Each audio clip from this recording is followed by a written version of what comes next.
for a few people. My commentary.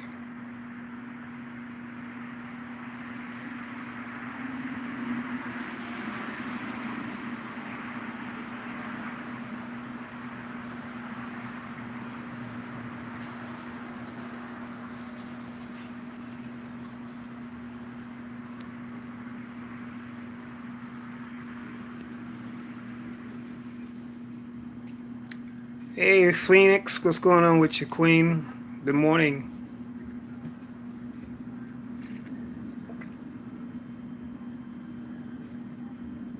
Hey, for a few more people. Gotta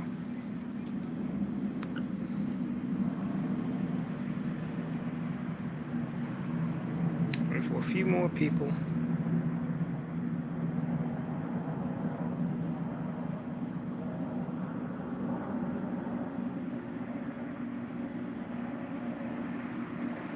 Hey, let me know if you can hear me. Put a one in the chat if you can hear me. What's up, Joni? Hey, everyone, put a one in the chat if you can hear me.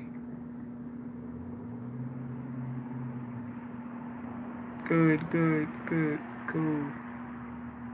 All right, COG, my boy. All right, I guess I'll go on and start.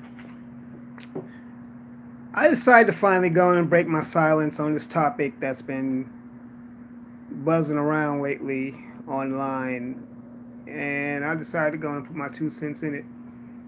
It's about the immigration situation. As we know that Donald Trump recently made a move to deal with illegal immigrants, but that meant separating families, people's families. Now, children were involved in that. And hey, I'm not a heartless person, I'm not a cruel person. Hey, it's sad that the children have to suffer. And I don't want no one's families to be broken up because we know what it's like to have our family separated. But and a lot of people came, a lot of people got really emotional on this particular topic. But I'm gonna go and say this. Yeah, I'm in Cali. I'm Black Phoenix. Oh, I'm gonna get into all that. Oh, I'm gonna get into all that, Black Phoenix. What you talking about? See, I wanted to say that once again. I'm not for breaking up people's families, but Black people's families have been broken up since we've been in this planet, been on the planet, since we've been in this country. Our families have been broken up. Our lives have been changed, and the thing is these are illegal immigrants. So what they're doing, if they want to throw the law around, they're breaking the law, since they want to talk about the law. And the thing is that people are concerned that children are going to be separated from their parents and stuff. Once again, my heart goes out to the children. But these same illegal immigrants, when they come over here, they're taking away resources, government benefits, and jobs that are rightfully due to us. I mean, we're native to this country, but they're taking our jobs from us and expecting us to be okay with it. But the thing is this, is that some of them are wondering why we're not standing in solidarity with them. For one thing, the problem is Black people, we're always too busy getting in other people's mixes. We're so quick to want to jump on the bandwagon and help everyone else out. I mean, even with this whole thing with immigration, with integration, we want it to be so close to white society. We want it to be so inserted into what they're doing, and we fought for integration, only for it to backfire in our face. Dr. King said it best that he feels that he was leading his people into a burning house. And look at what's happened to us. It's 2018, and yet we're still living in a Jim Crow type of society. But back to the immigration issue. We got the immigrants that are dealing with being separated from their families, but yet they're coming over here illegally. And some of these same illegal immigrants are coming over here and committing crimes. The truth of the matter is like Black Phoenix just mentioned, here in California, particularly in LA, you got, hey Mimi doll, particularly in LA, what's info man, how you doing? Anyway, particularly here in LA, you got Mexican gang members known as Serranos that are coming over here under orders from an organization known as the Mexican Mafia to green light black people. And some of these Serranos are actually undocumented illegal immigrants themselves. We have a situation here that took place a few years ago. This is before I moved to Los Angeles, but it's a known incident. There was a 17-year-old high school kid, African American, promising high schooler. He was a football player. His name was Jamil Shaw. Jamil Shaw Jr. His mom served in Iraq, only to come back to, after serving in Iraq and dealing with the stuff over there, she comes back. Her son, 17-year-old Jamil Shaw, was murdered by a Serrano gang member who was also an undocumented immigrant.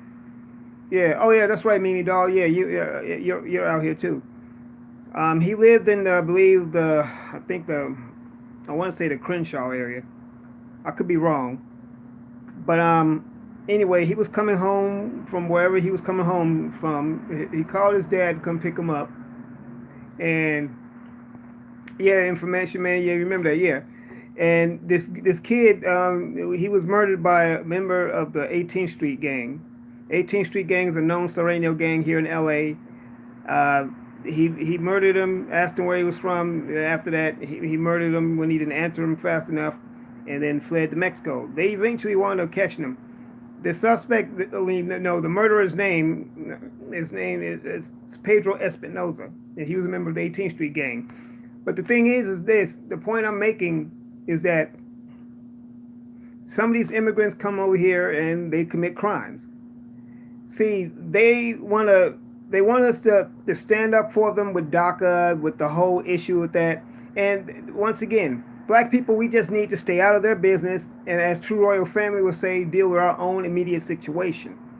I'm so sick and tired of us, because, and I'm gonna be honest with you, at one time I was like that, because I was looking at it from they're being discriminated against also. But guess what? These same immigrants won't bat an eye or stand in solidarity with us when our people are being murdered in the streets, being shot down like dogs by these race soldiers. They won't. Where are they? They're nowhere to be found. And I'm sick and tired of it. And this is another thing too. I just thought about this that really gets on my last nerves. What's up, Dark Void? It really upsets me. Here we are in the United States of America, a nation that's supposed to be for us, but yet you got these immigrants coming over here who could barely speak barely speak English, but yet they're making English almost mandatory to learn. Now, sorry y'all for that train coming by. Now, of course, I would love to learn to speak a foreign language, and Spanish is one of them. Yeah, I want to do that. But I want to learn to speak it because I choose to learn to speak it, and not because it's forced on me, because the people that are coming over here illegally, that's their primary language. And instead of them learning to speak English, which is my primary language, I have to learn to speak their language. And that's not fair and it's not right. And I don't like it. You got these people coming over here, once again, taking government benefits that were designed for us, and they're basically the government is really contradicting itself. See, they're rewarding bad behavior. They're coddling them, not to mention they come over here, they work for less than cheap. They work real cheap. That's why they come over here. And now I get that they're escaping asylum, whatever. I mean, still, but once again, that's not our problem. That is not our problem, and why we have to be burdened with it is really totally beyond me. But once again, you got these people out here that are lobbying for them, and I'm really going to go in because I'm going to talk about the coons also. See, the coons are also complicit in this as well.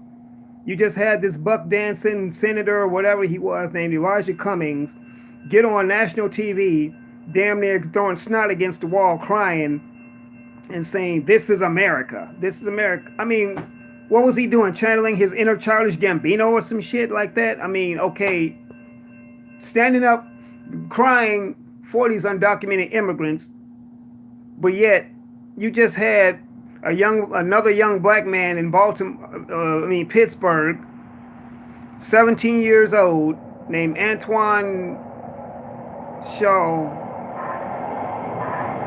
Y'all, my mind is just bear with me. Anyway, he was in Pittsburgh. Thank you, Astarte. Antoine Rose was shot in the back 3 times by, once again, these race soldiers. And it's like when it comes to us, we're expendable. We are disposable to them.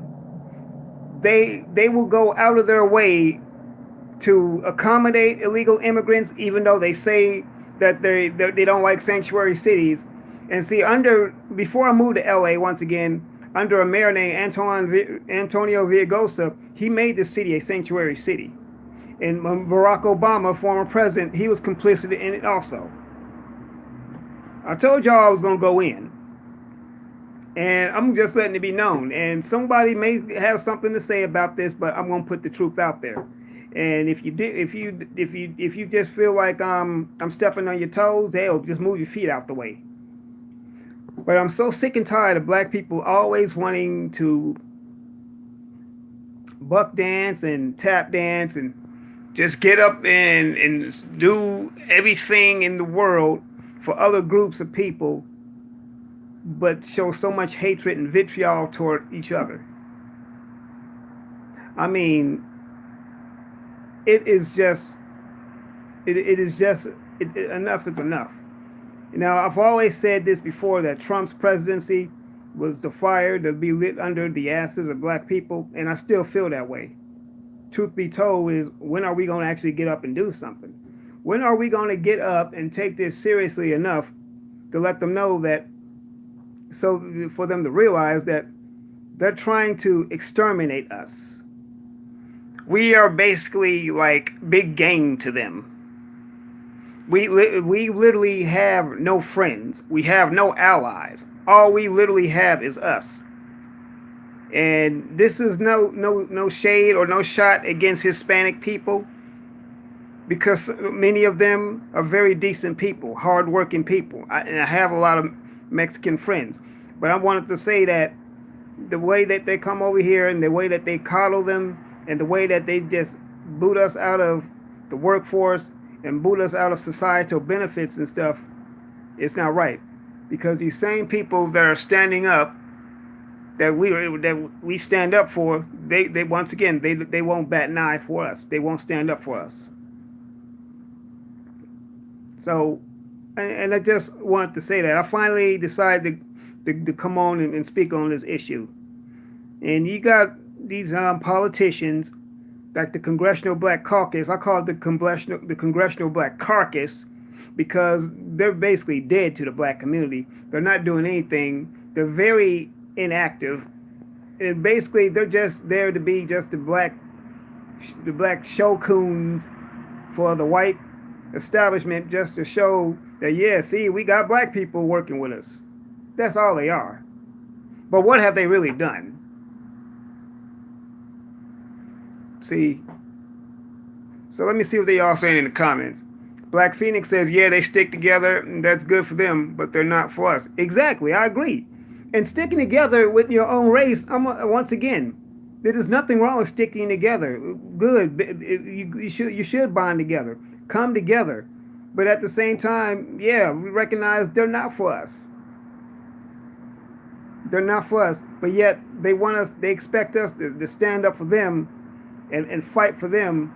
But when we need them to come and fight for us, well, where are you? Oh, that's between the blacks. Okay. See? Yeah, and what Dark Boy said, yeah, they're a bunch of Sambos. Yeah, a bunch of buck dancing, tap dancing coons that just so happy to cheese and grin and show they pearly whites.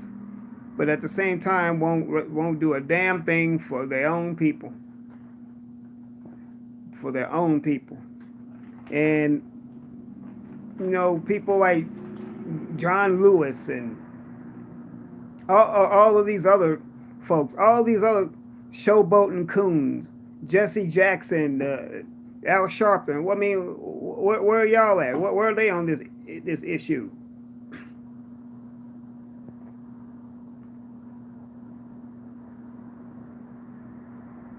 Yeah, they love to see us suffer. They love to see us suffer bad. They don't want to enjoy, want us to see us enjoying ourselves. They don't, hey Bon Bon, they don't want to see us loving ourselves. And this is just another thing that we just need to really take this serious, take this into consideration. Now, just tonight here in LA, we just had the BET Awards, and you had all the festivities going into the BET Award ceremony, BET fan experience, whatever. I'm just real curious to know that how many of them are even concerned about these issues that's going into our communities. I guarantee you none of them, because they're too busy trying to have fun, trying to club and pop bottles and stuff.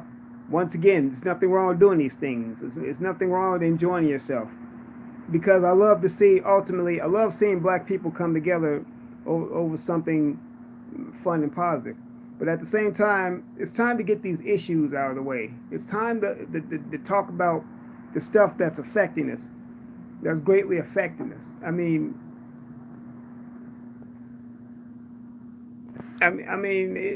This is real. Start Day Jones said, Information Man Show, I have been following this philosophy for 50 years. Oh, okay, you talking to Information Man, all right.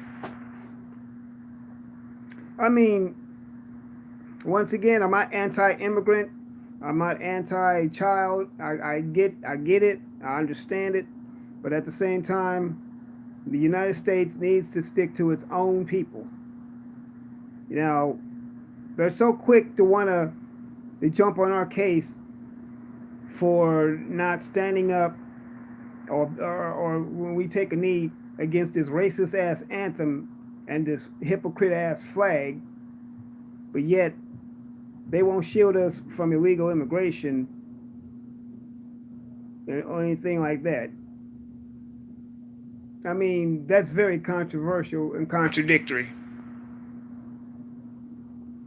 Yeah, Black Phoenix, BET, you're right. BET is too mainstream to speak against immigration. And for the simple fact is that they're actually owned by Viacom, which is a white-owned company, the same company that owns Paramount Pictures, Telemundo, Nickelodeon Network, MTV, and some other stuff. It makes sense. See, black people only run it. When Cheryl Johnson and Bob Johnson, who were the founders of BET, many years ago got a divorce, they sold their shares in BET to Viacom, for those who don't know that. So, you know what, Astarte, I agree. It's time to kick the coons out of office. But who's going to be their replacement? Because we still gotta fill those slots in. I mean, we need some real people from the community who are actually concerned about the community. I mean, I'm not talking about no showboating, Uncle Toms, and none of that. We need some real people that's talking about some real change for our community and for our people. Because enough is enough. I mean, all this right here, this stuff that we're dealing with, it's too much.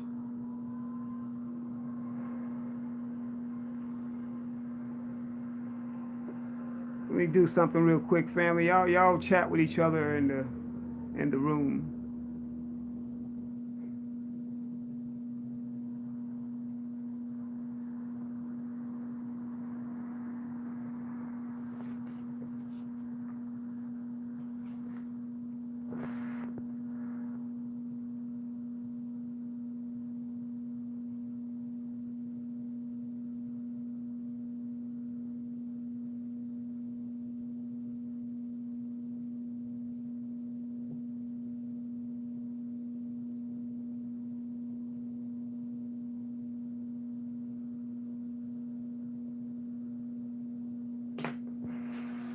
Yeah, so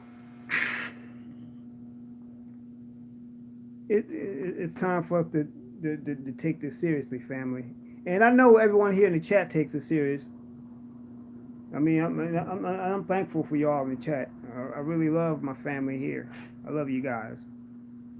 I just wish more of our people would just collectively wake up and just get up off their collective ass and make a serious move towards saving our communities.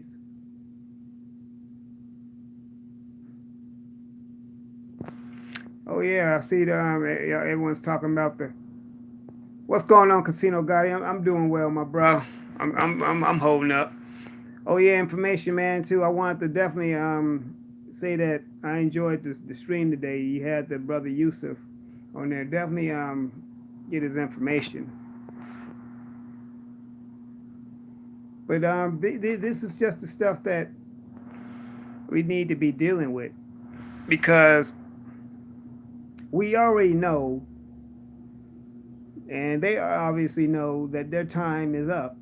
That's why they're making all these desperate measures to boot us out and to really bring us back into slavery. That's really what they want to do. So let the Al Sharptons of the world have these illegals in the neighborhood causing destruction.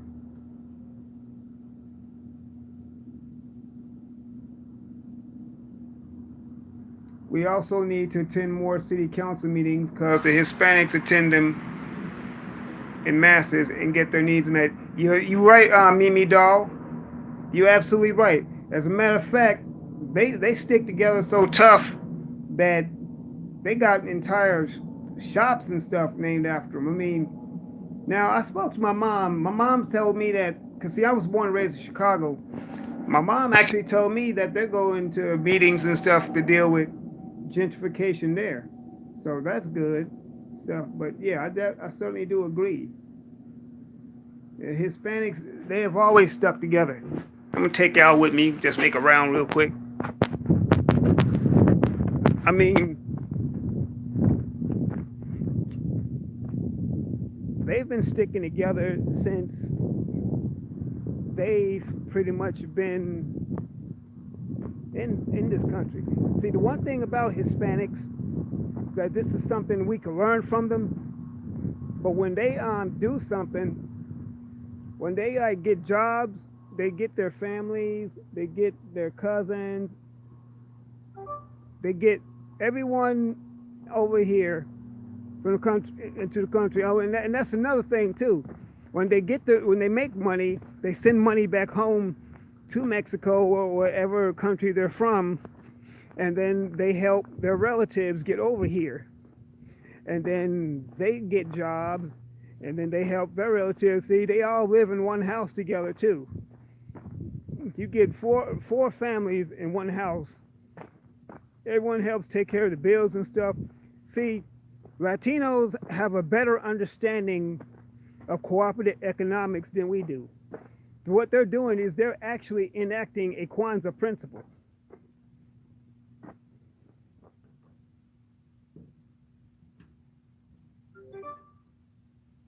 They're actually enacting a Kwanzaa principle. I mean, we talk all this stuff about Happy Kwanzaa and corporate economics, and they also break bread with each other. They support each other's businesses. We can't even support one another buying something simple. I mean,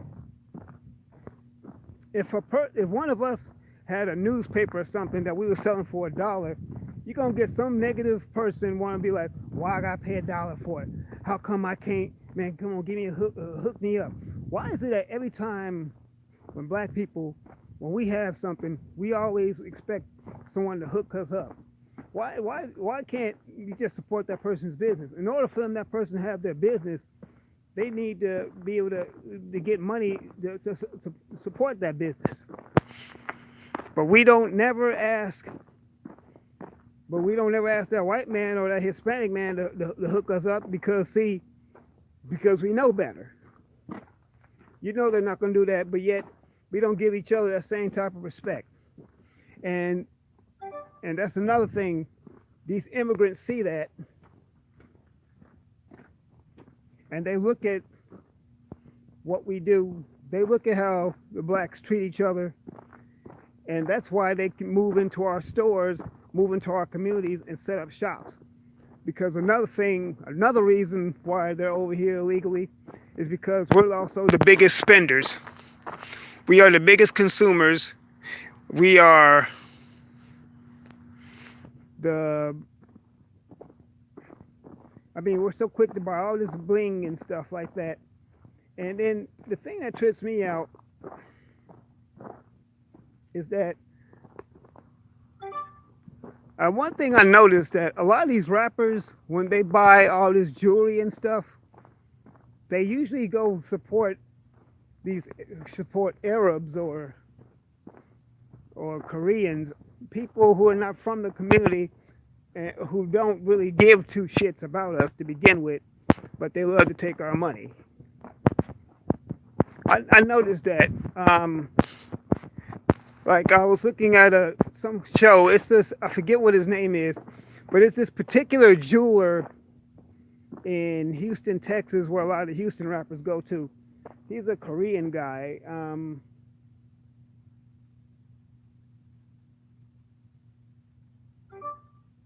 They go to him to get their diamonds. Johnny Dang, yeah, I think that's his name. Thank you, Miss Whitaker. Yeah, Johnny Dang. Yeah, you know who I'm talking about, kind of young looking guy. Yeah, he's been in a lot of their videos and stuff, and yet they go to him to get their grills done, to get, I think, jewelry and earrings and stuff, and none of these people are from the community, and they're just so happy to go spend their money.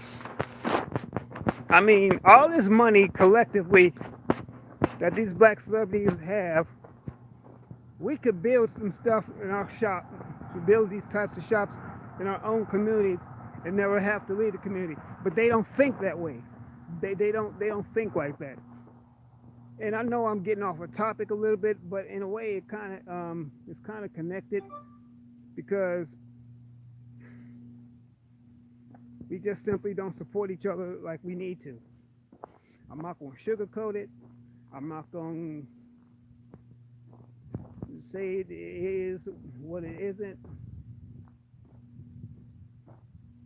We just really don't.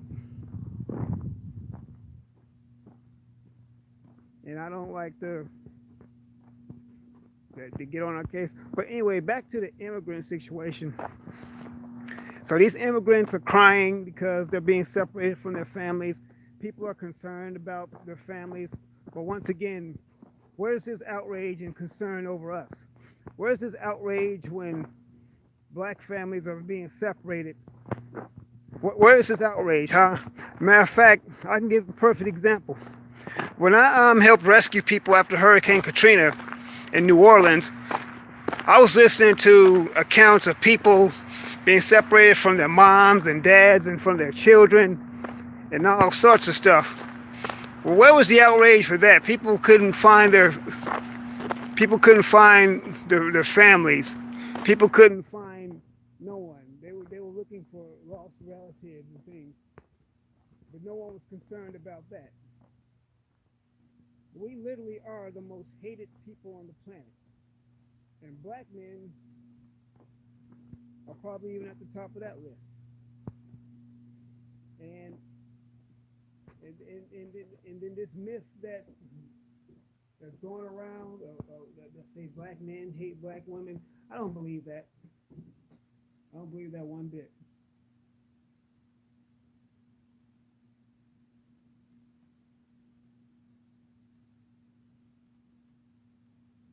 But we fight for too many other issues. We have been separated from our family since slavery. That's right, Astarte. Oh, you can't hear me? Can you hear me now, Info Man? Can it put a 1 in the chat room, everyone, if you can hear me? Okay, cool. Everyone still put a 1 in the chat if you can hear me. All right. What's up, Dark Boy? Okay, bon. Cool, cool, cool. These black politicians need to get off their asses and do for their people. I agree, COG. I certainly do agree. I mean, everyone, they're so busy. Like I said, they're so busy trying to get votes and trying to just be. They don't want to be the whistleblowers. They don't want to rattle the cage. They just want to be nice niggas, basically. Well, don't make Mr. Charlie upset. He gonna lynch you. We already being lynched. Sub King Hebrew. We already are being lynched. And these same people do not want to do anything to rectify the situation, but they rather go out and benefit and help people that's not only from our community, but they also kill us too. Because some of these immigrants are racist as hell. I mean, we can't go to Mexico and demand stuff. Like they come over here and demand stuff. They come over here literally, not only are they illegal, but they come over here and demand to be treated fairly. And what happens is the government gives them it gives in to their request, gives them what they want. We can't even get a damn cardboard box without being questioned and stuff. Now, we can't go to Mexico and demand them to learn to speak English. We can't do that. We can't go to none of their countries and demand them to learn to speak English. But yet, they've managed to come over here and get everything they want and expect us to learn to speak Spanish. Once again, I do want to learn to speak it, but like I said before, I want to learn to speak it because that's what I choose to do and not because I'm forced to.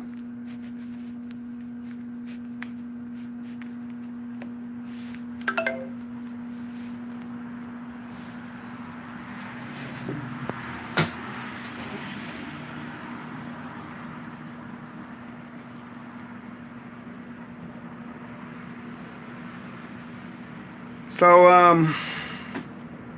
yeah, that's just one of my concerns, and it's been something I've been really thinking about since it happened. I've just been putting it off, but I decided to not put it off no more and come on and just talk about this thing. Yeah, Casino Gotti, it's a very big population here.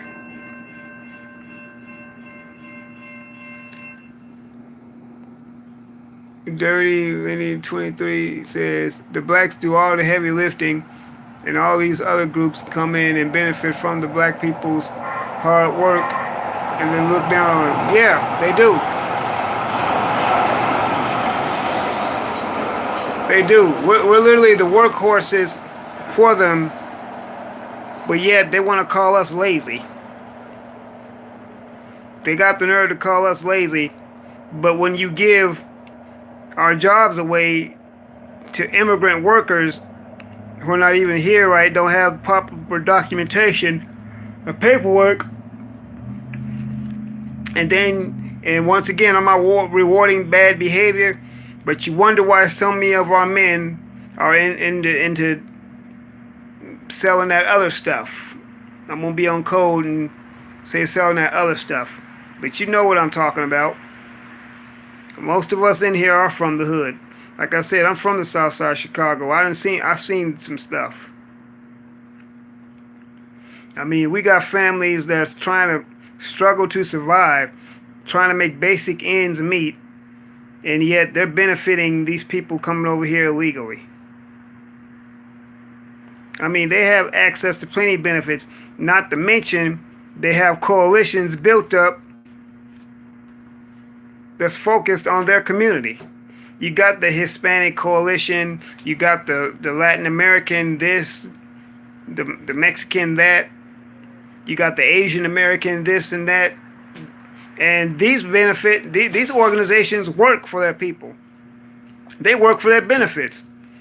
Matter of fact, there's another part of there's a part of LA called the San Gabriel Valley. You have a lot of Asians out in those areas. A lot of Chinatowns, real Chinatowns out in those areas that are governed. They have strong Chinese populations, and they're governed by Chinese people. They speak Mandarin and Cantonese and whatever other languages they speak there too. You have all these strong ties to all these people, and another thing too. A lot of these immigrants also have strong ties to their native countries. So they really have it made. Now us here, as being the descendants of slaves, we really don't have a land base that we can call, that we could go back to if it gets bad here. No, you got, and I'm not talking about African or Caribbean born blacks. I'm talking about us here in the United States that are the descendants of slaves. And that's no shade at our Caribbean and African brothers and sisters. But a lot of them come over here too. Some of them have the same white supremacist mentality, and some of them have these demands and expected to get benefits as well. But those benefits are for us. I'm talking about blacks that are born here, that were descendants of people that were brought here in chains and on ships against their will.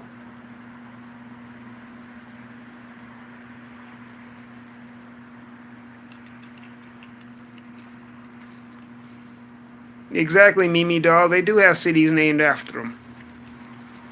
Have whole communities and neighborhoods that they can go to. I mean, I'm seeing the gentrification that's taking place in South Central. It is very obvious because many of the blacks out here that moved to the Inland Empire or Lancaster, Palmdale.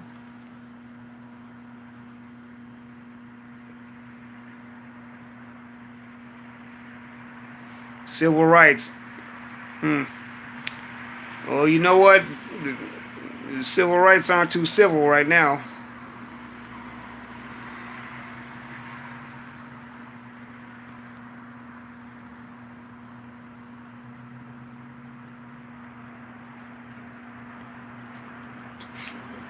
But that's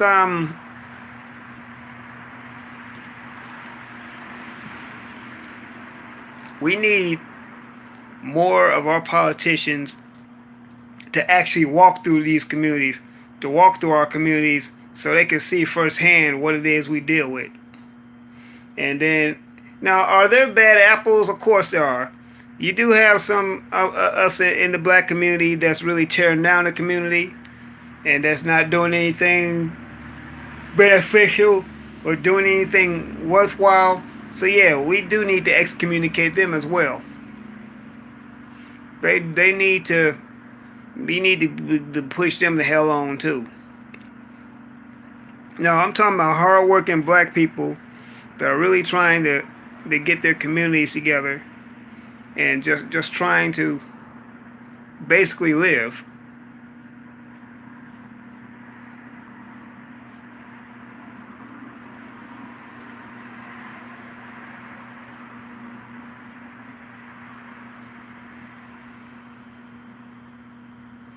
Let's see what y'all saying in the comments. Mimi Doll says Lancaster is a no man's land. Yeah, I've been to Lancaster. It is. It looks kind of desolate.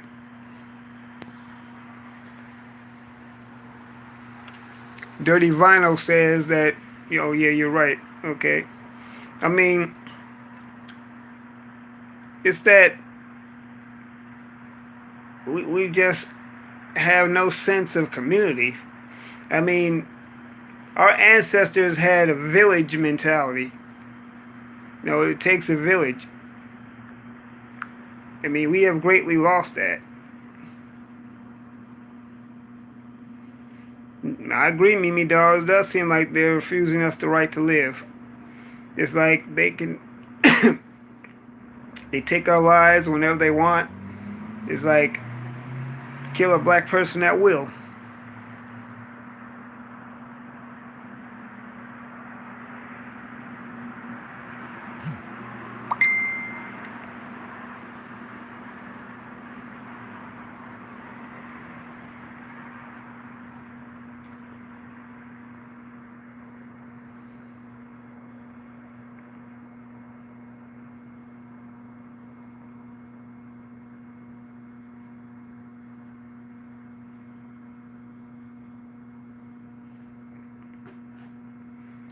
The one thing we could do to support each other, and you don't even have to spend nothing big. I mean, spend as little as $1 or something. I mean, some of us here have PayPal channels where you could donate as little as $1. I mean, yeah, this is a disclaimer, and I won't say it, but I have a PayPal.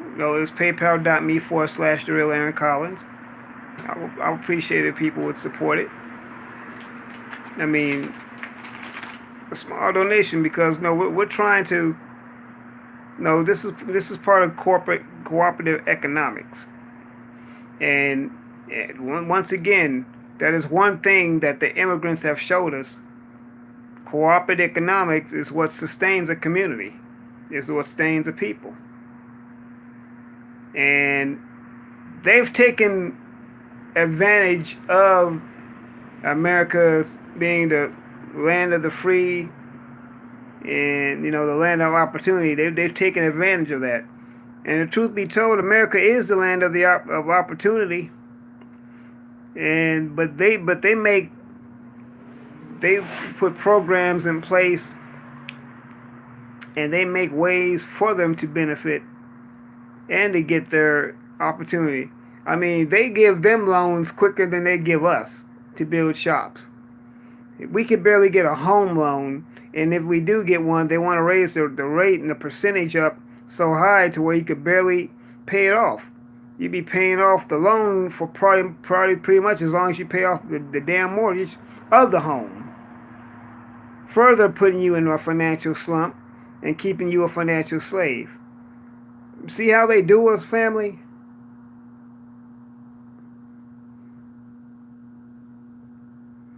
But you know what? In spite of all that stuff, and it may look gloomy and doom out there, but you know what, fam?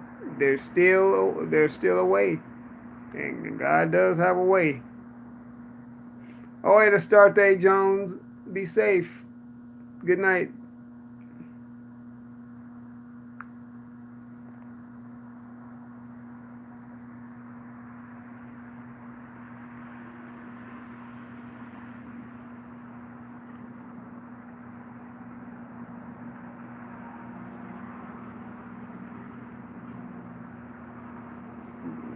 Yeah, we have all we have is us, family, and we need to start embracing each other. We need to really start loving each other. I'm sorry, y'all. We need to start loving each other. We need to start just looking out for one another. And I'm not saying something. I'm not saying anything new that no one hasn't heard before.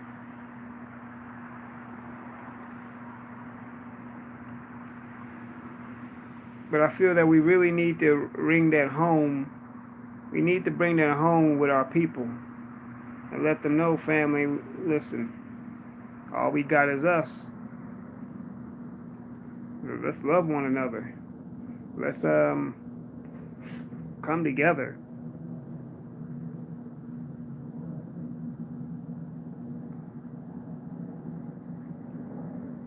Yep. Lord knows I love black people. I always will. And when we say we love each other, When I say I love us, they always want to accuse us of being racist. They want to accuse us of being racist when we talk about the racism that we experience every day. It's like you stop doing it, then we won't talk about it.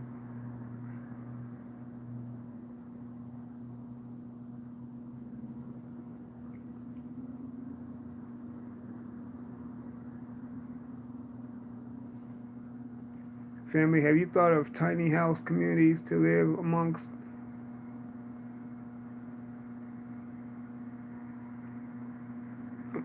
Tiny house communities. What are those, Jamari? I'm not sure if I've ever heard of those. I have, but I have lived in a corporate, not corporate. What's the word I'm looking for? A community. I have lived in a community housing situation before.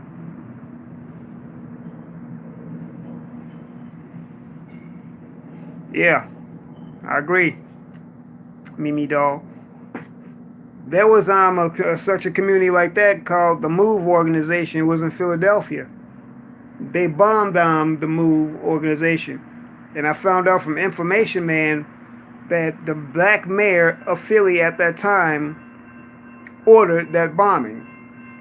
And I'm like, you couldn't be a bigger coon than that to have the city bomb your own people.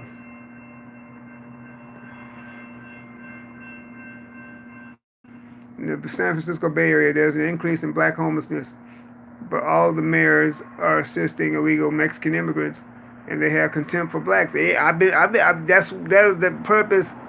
That's the purpose of the stream too, Sister B. That's exactly what I'm talking about. Well, Wilson Good, yeah. And well, there was nothing good about Wilson Good. Well, more like Wilson No Good, if he did that. But yeah, yeah, Sister B, they have contempt for blacks. They come here have a very racist attitude toward blacks. A lot of these illegal immigrants join up with these gangs, Serranos here in Southern California, who have actually had a green light on blacks and under orders of the Mexican mafia have been told to exterminate blacks. And many of them are illegal also. These are the same illegal immigrants that they're crying over who won't bat an eye for you in your time of need. They won't stand up for us. I mean, where were they when Tamir Rice was gunned down? Where were they when, once again, Antoine Rose and Philandro Castillo, Alton Sterling, Tamir Rice and Trayvon Martin, Mike Brown? Where were these immigrants then? Where was DACA then?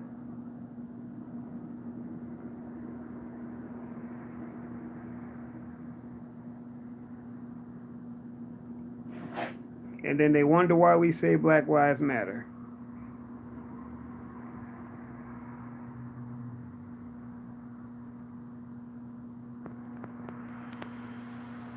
Yeah, the firebombing blacks in Compton. Well, that was actually Boyle Heights. I think that did happen in Compton a few years ago. Yeah, you're right. Yeah, no one talks about that. No one talks about that at all.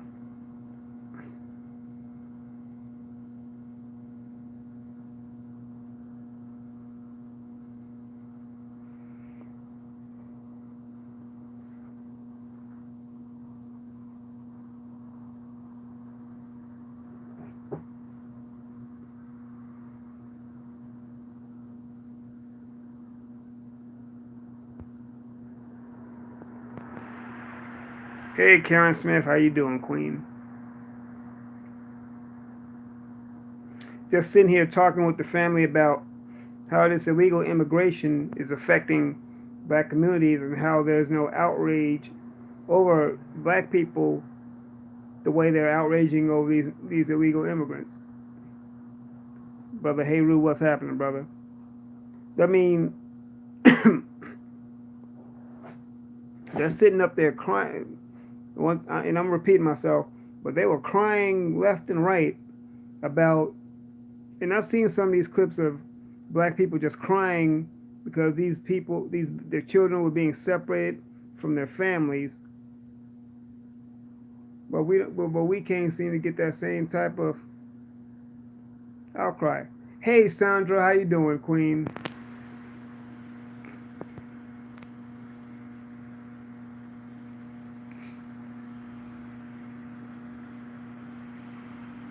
You know, and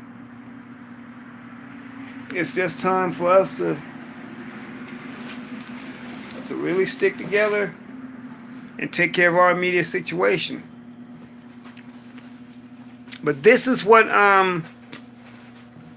this is what happens when we fought to be so integrated in their community. There's thousands of Haitians in Tijuana, Mexico, and they're not allowed to cross the border. I didn't know Haitians were in Tijuana. I mean, this is what happens though when got so quick to want to be integrated into society, only to be met with racism. And I'm not gonna fall for that bullcrap that no, we don't. We live in a post-racial society, because we don't.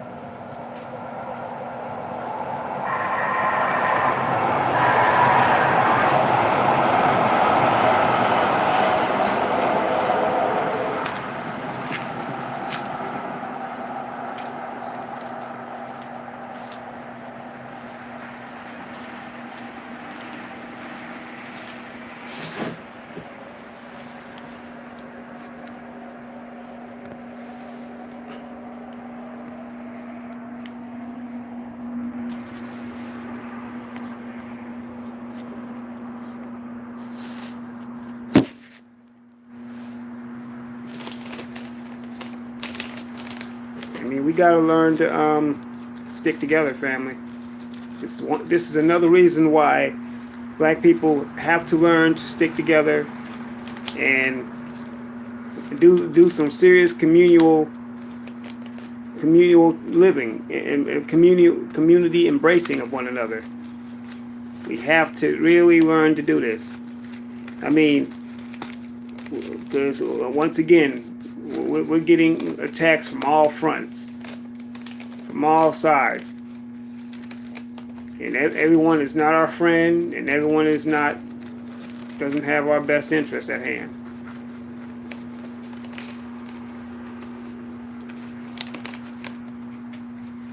Everyone wants to talk about immigration reform. Okay, well, what about reform for your people that's actually here?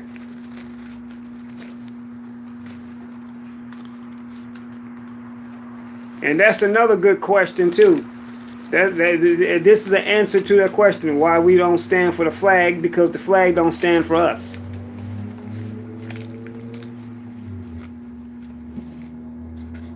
Why we don't sing that anthem? It's a racist anthem, and it doesn't include us. That's why this NFL boycott is important. They have to do this. If they do this, this is Black history in the making. This will go down as a very historical event if those players stick to their guns and continue to boycott this anthem, a boycott against police brutality, boycott against everything else, because it's now or never. And also with these other immigrants and stuff, someone needs to tell them that you need to learn to hold your own nuts. Since you want to be over here so bad, you need to hold your own nuts, and you need to stand up for your own self. I mean, hell, y'all unified, y'all stick together. What you need us to stand with you for? Because I guarantee they're not going to stand up for us when we need them. Not that we really needed them, but you know what I'm saying.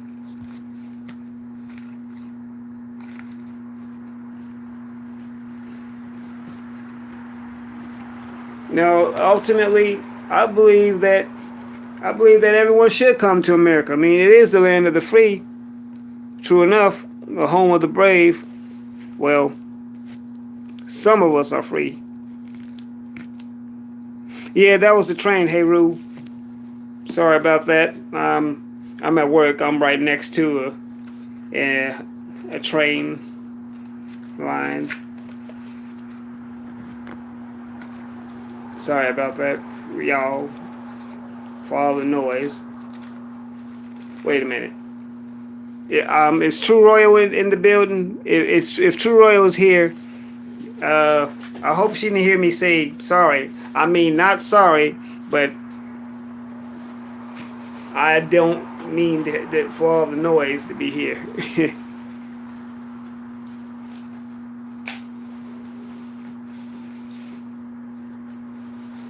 I'm learning to break certain habits, though. I'm learning to not say certain things. I'm gonna get it together. Because True Royal's right. We're not a sorry. We're not sorry. We are not a sorry people.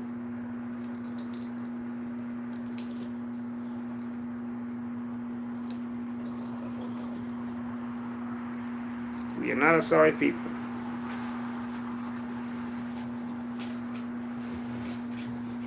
And she's right. We do need to stop using that word.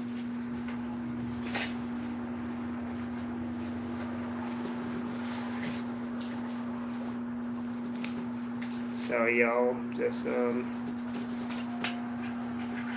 these darn toothpicks fell out.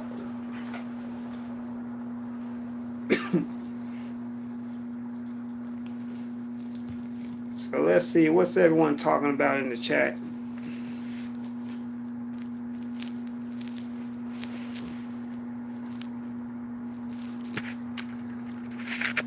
Mimi Doll says I had an old Filipino nurse at the hospital, and she told me she's a doctor in me, and proceeded to tell me that the way they get an RN job is through reading for 1 year and taking the test. They buy the degree. Wow. So they don't have to go through medical school no more. You can literally. It's like that now. Is that what we're doing? I mean, they're just rewarding all kind of behavior to immigrants, aren't they?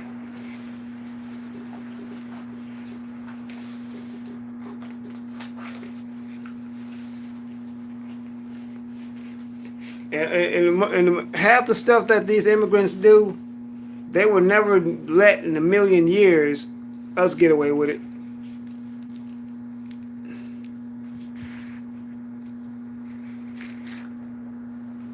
It's true.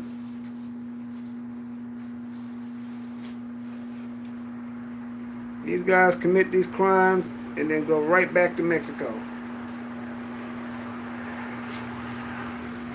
Or whatever it is they're from. I can't assume that they're all from Mexico. Some of them could be here from Central America or Colombia, somewhere like that.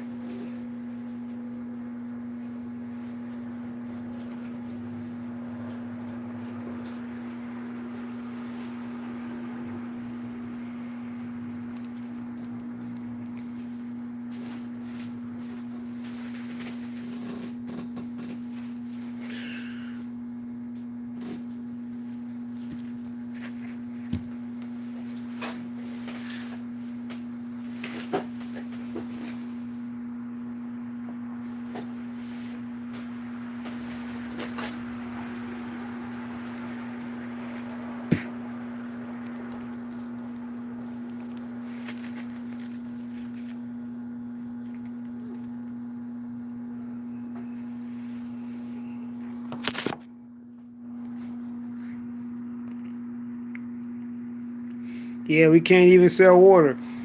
Yeah, I mean, you got these cave demons sitting up there calling the police on 8-year-old girls for selling water.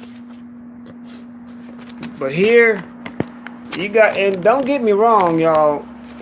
A lot of the street food here is good, but you let them. They can go to City Hall or whatever, and they could get a permit to sell hot dogs on the street with no problem.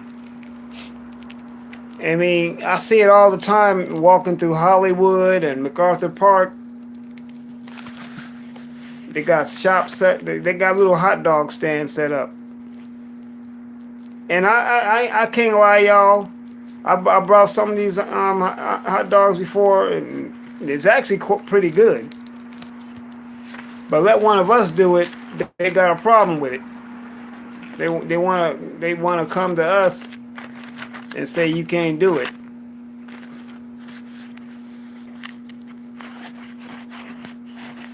You see, they know what they do. They know what they're doing. They've been doing this type of behavior for years. Barbecue Becky and Permit Patty. Oh man, Karen, you a wild one. But yeah, I see what you mean though.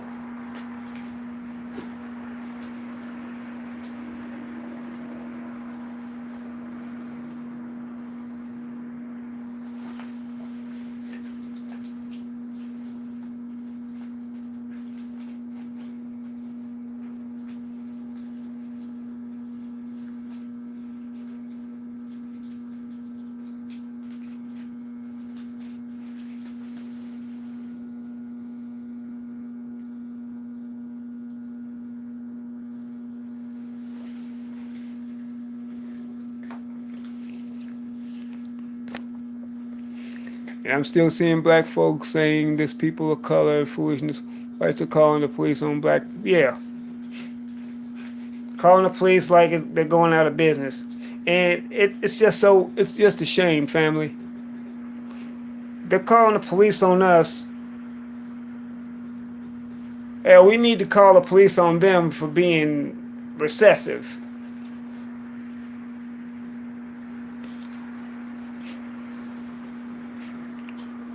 But you know what? All this stuff, though, is happening for a reason. I believe there's something on the horizon for us. I mean, there's some greatness attached to this somewhere. That's why I like to stress black entrepreneurship, black economic building. That's still a concept that is foreign in our communities.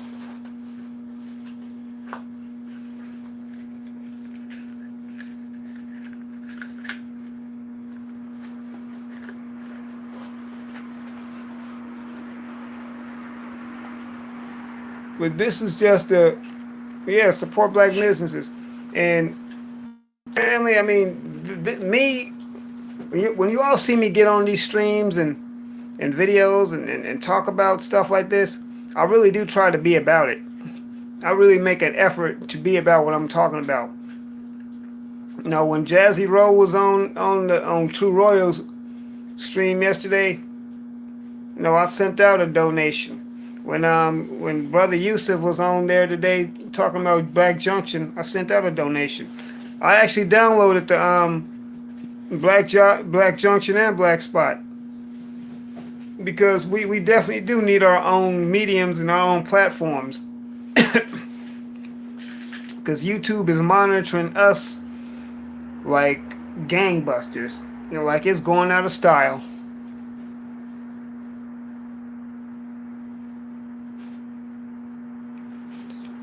Yeah, we do.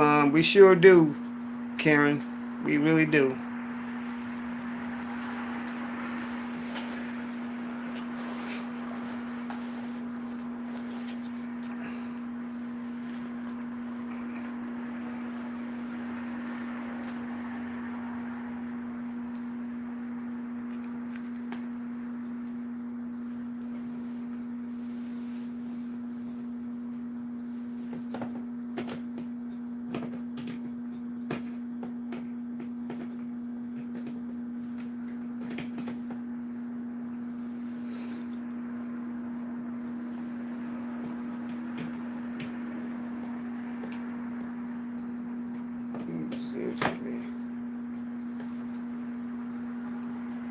the same level of vitriol that we have toward each other, we need to leverage it toward the system. And I'm not saying go out and attack immigrants. That's not what I'm saying. But we definitely don't need to be supporting them. We definitely don't need to be getting involved with their issues. You know, I think was it Information Man that said that? Someone said it, and I agree. Let them hold their own nuts.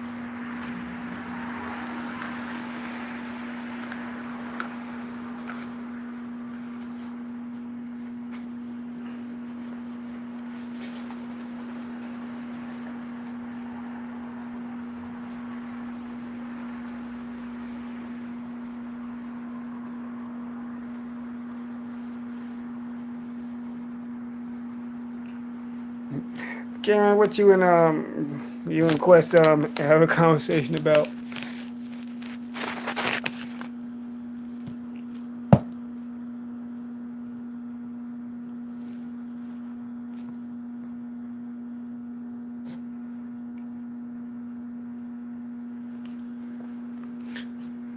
But we've been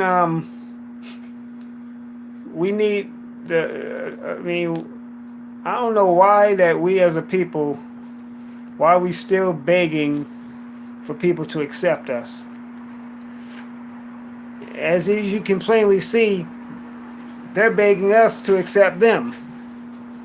I mean, when are we going to put stipulations on our community? When are we going to stop? When are we going to sit up there and stand up and say enough is enough?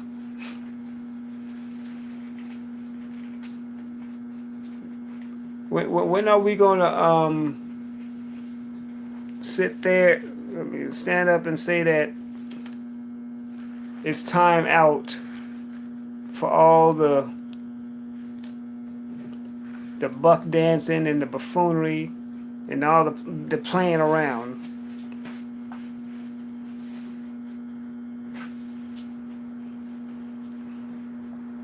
When are we going to embrace each other again, people? When are we going to start loving each other again? I'm doing well tonight, Mimi. I'm just sitting here at work and just doing what I do. Working here on the plantation. Thank you for asking, though.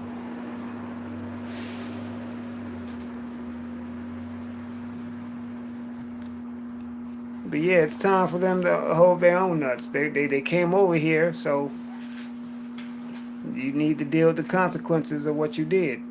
Of course, the very same people that's supposedly supposed to be punishing them are also rewarding them at the same time, which does not make the greatest sense to me at all.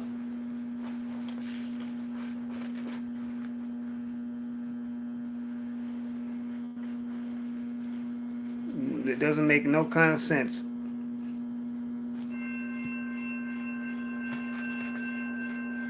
That's another train coming, family.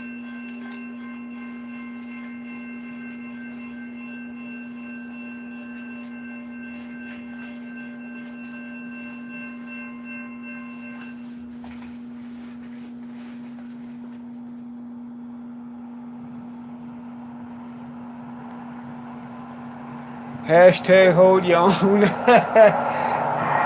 you go.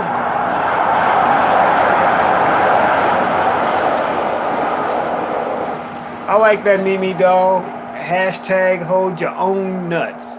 Exactly. Yeah, we need to run with that one.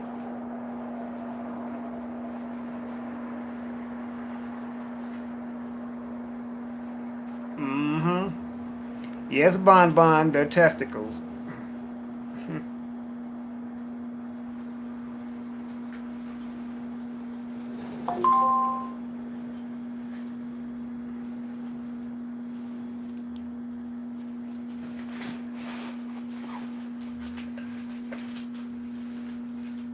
And a lot of these immigrants and a lot of these other people, and not just particularly Hispanics, but all these immigrants, they piggyback and ride off the coattails of black Americans, off the hard work we did, and they benefit from it and ride off of it.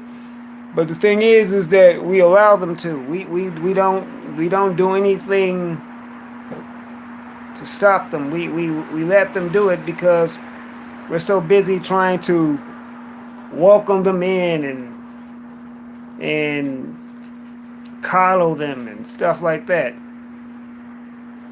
And we simply need to just stop it. Stop it.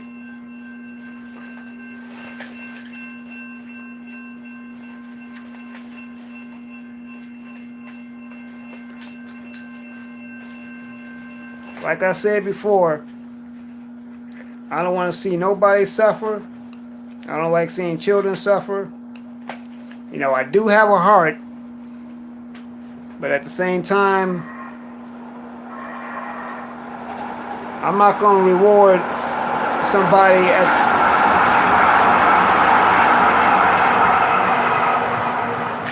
benefits at the cost of me going without, at the cost of my people going without.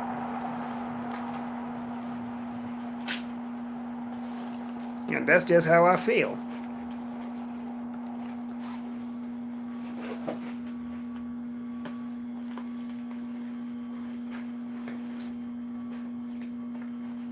And how that makes, I don't see how that makes me a racist when they've been practicing unity for years and centuries and still do. I mean, why is it everything that we do as people looked on, the scrutiny looked on as being wrong, when all these other groups do the exact same thing when they look after one another?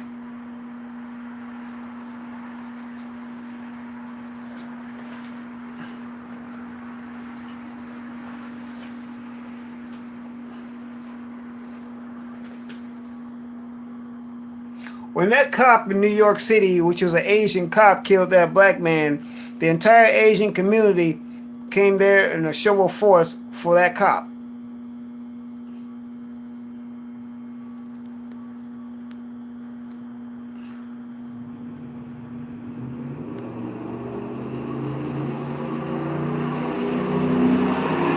Hey, True Royal family, how you doing, Queen? I'm so glad you're here. I was talking about the this situation, you know, with the immigrants, and how that we even came up with a new hashtag. Mimi Dog came up with a new hashtag called hashtag Hold Your Own Nuts, because we're talking about the immigrant situation here, how they wanna come in here to America and expect us to want to just the ride with them and to feel sorry for them and stuff, because 45's administration is coming down on them, raining the full wrath, his full wrath on them, but want us to feel sorry for them and back them up. And I was basically going by using your talking points, saying, and I agree with you, saying that how we need to take care of our own immediate situation and stay out of these other people's mix. And you are absolutely right, True Royal Mother. You are absolutely right. We do. These same immigrants will not say one word for us on our behalf when one of us is getting gunned down in the street. And hell, some of them are doing the gunning down too.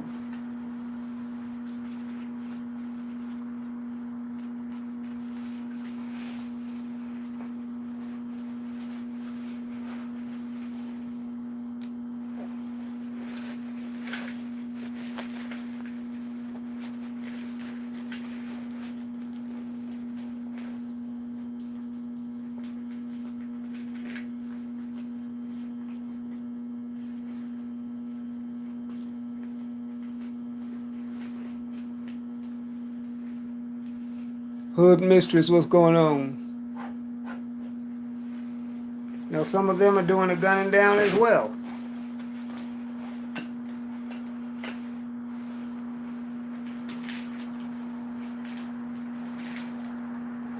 And that's not the other, and that's not the only incident that happened also in L.A. with Jamil Shaw. You know, don't forget about Cheryl Green. She was a 14-year-old black girl who was killed by another Mexican gang member.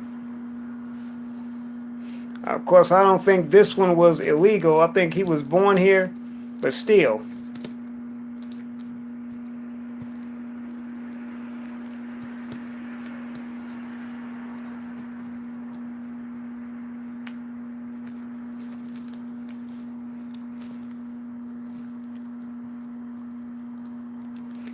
Hood Mistress, you and them flags. Who did you have to go against tonight? Was you on B Miles channel again?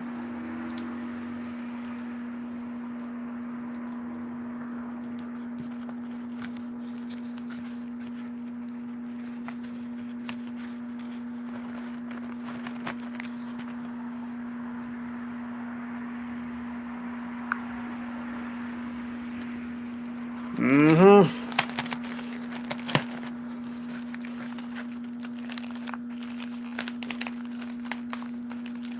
But that's the one thing I come to realize is that we gonna have trolls, regardless.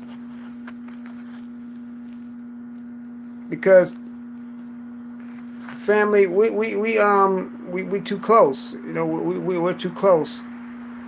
You know, to do what we gotta do.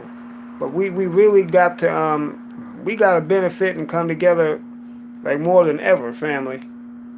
We honestly do. We have to come together like our life depended on it because, well, it literally does. Oh, what's going on, Sister B? You have a question? What is it?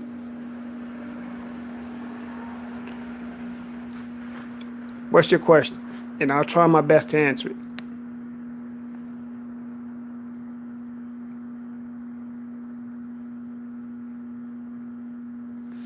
Yeah, Dark Void. It did.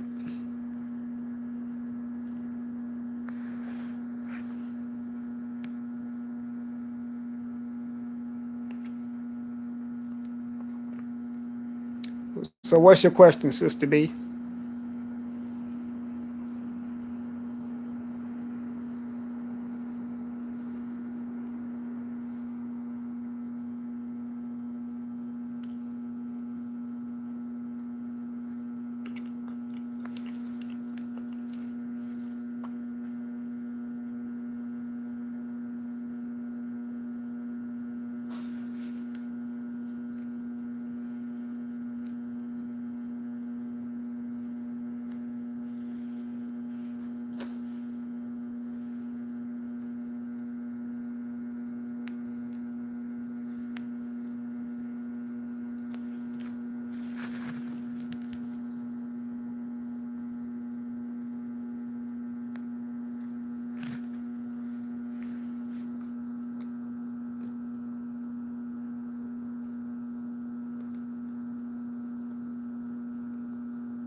Would you consider a campaign to use social media to shame the Congressional Black Caucus to support black, not legal immigrants?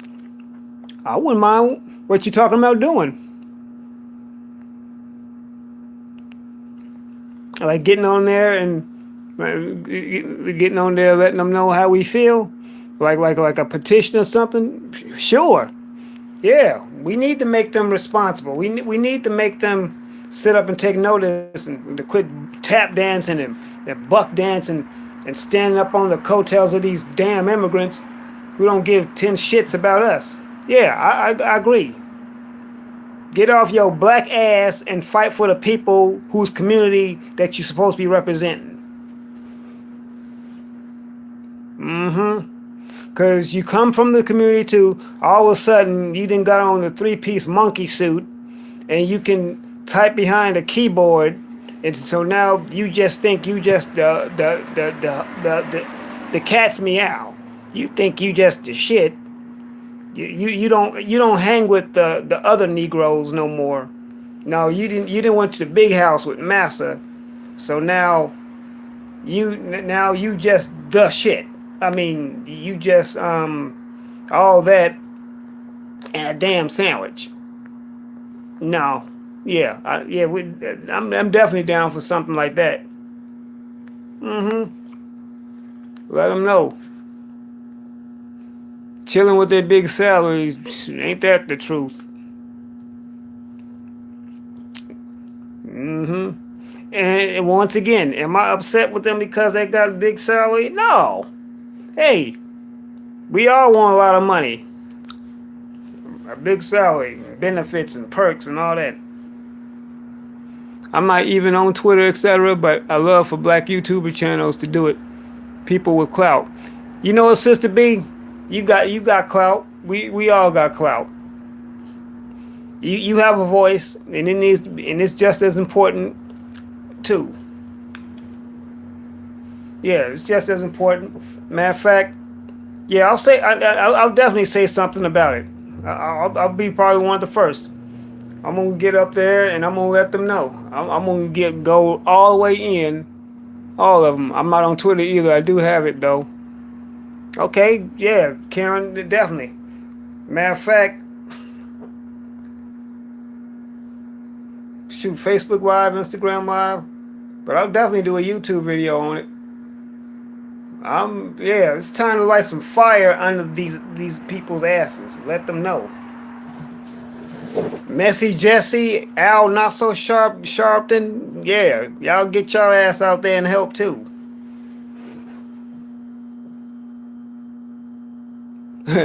You know what, Quest? Matter of fact, we need you to go out there and make a video about it. Man, do a mixtape. Man, Quest, we gotta talk, bro. I got all kind of ideas brewing in my head right now. Mm-hmm. Matter of fact, here's another hashtag for everybody, for all these Black Caucus members. Hashtag get off your ass. Yeah, there you go. Let's put that out there. Hashtag get off your ass. Mm-hmm.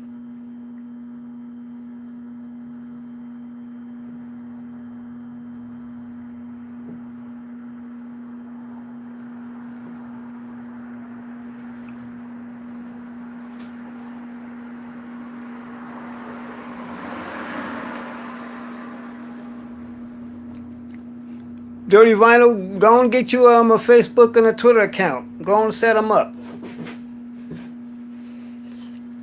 Family, we can't afford to be afraid to use social media. It's out there, so let's put it to use. Let's put it to our use. Social media, okay? It ain't nothing wrong with it. But yep, as of right now, hashtag get off your ass is now official. Hashtag get off your ass. Hashtag hold your own nuts. Yeah, they are now both official. I wish I had a gavel.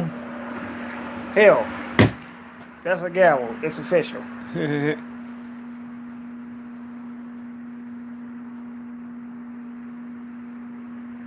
Yep.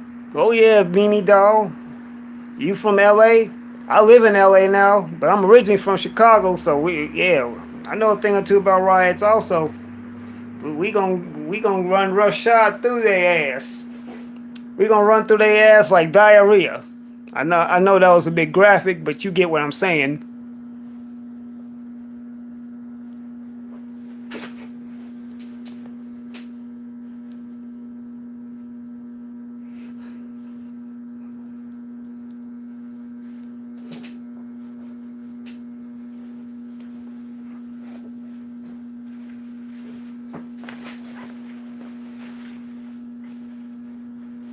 Mm-hmm.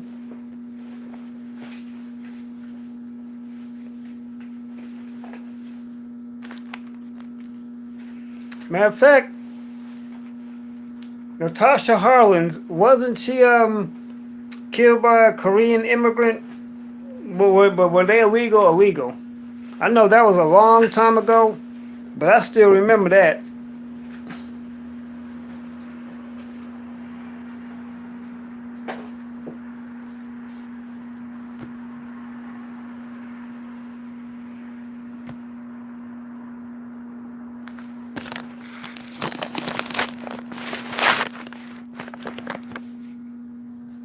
Mimi Dog straight out of Compton. All right. Hell, Compton ain't got gentrified also. Compton is now mostly Mexican.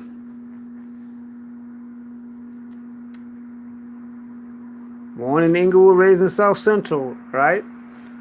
I've lived there too before. I've lived in South Central, I've lived in Inglewood, and I've lived in Compton.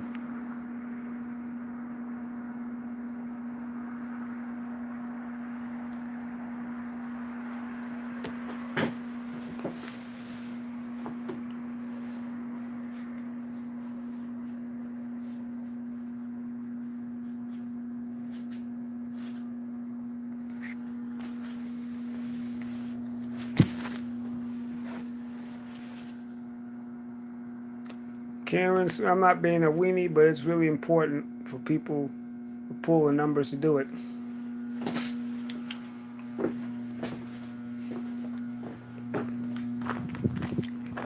Like I was telling you, Sister B, you are just as important. I promise you, your voice is very important.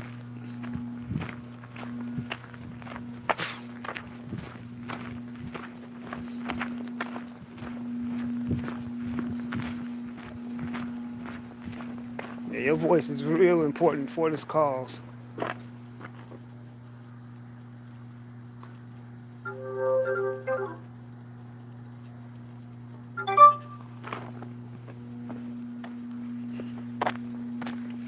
I'm just out making another round, family.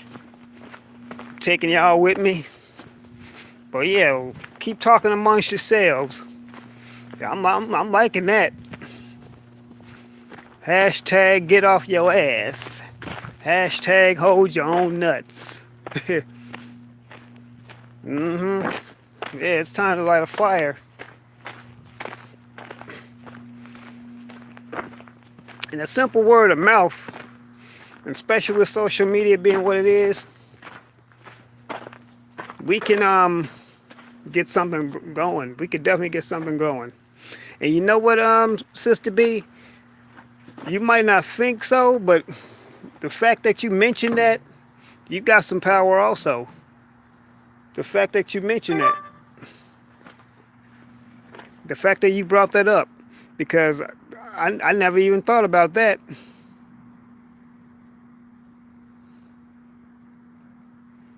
Yeah, Bon Hollywood does suck. That's why I'm here, because I'm going to do something to change that. For one thing, I'm going to get some real black stories out, if I got to tell them myself. So for all us black filmmakers, let it be known, we need to tell our own stories, and we need to tell real stories. I mean, we need to put our perspectives out there. You know, stop letting them tell our stories for us. You know, we need to tell our stories. We know our stories better than anybody.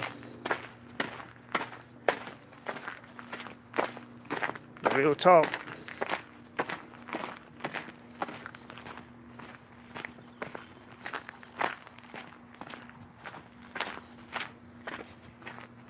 Y'all like walking around with me?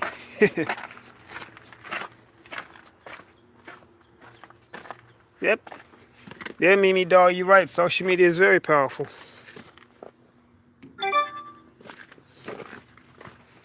It's powerful indeed. So we may as well make use of it. And you know what? Like I've heard Cynthia G say and Info Man say that, you know what, you don't even have to physically go and fight folks. Just coming together in unity and demanding and boycotting stuff and letting them know that we're not taking it. So we're not taking stuff off of them. And yeah, you're right. Social media is ours, Jamari. Everything that we do as a people, we make it trendy, we make it relevant, we make it known, because that's the type of people we are. We're the ones who make things important.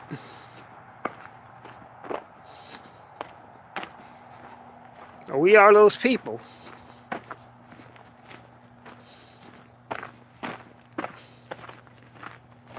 I sat through a video that, interestingly enough, that Kid Organic made about how a lot of these Mexican immigrants were jealous of the success of the Black Panther movie because it featured us.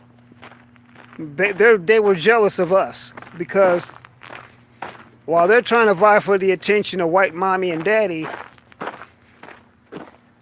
we're doing movies without their approval. Now, true enough, at the end of the day, we all know that Marvel and Disney got paid for it, but we're the ones who made that movie.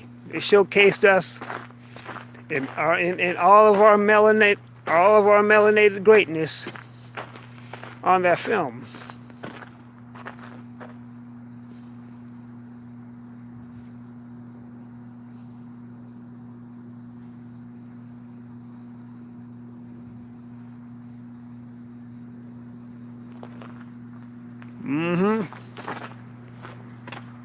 Yep.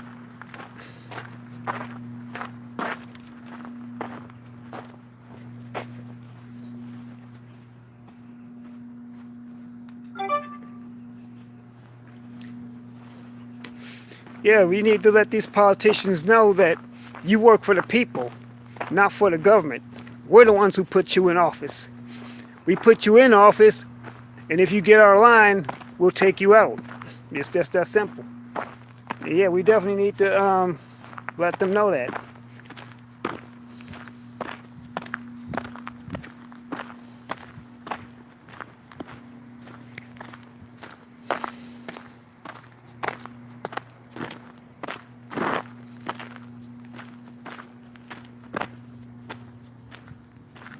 Wow, Karen, you said VHS.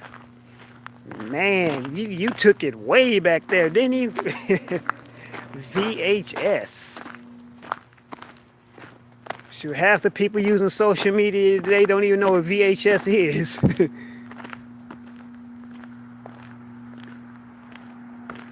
Hood mistress, what you know about VHS? Oh man, y'all funny. But it's good for us to laugh, people.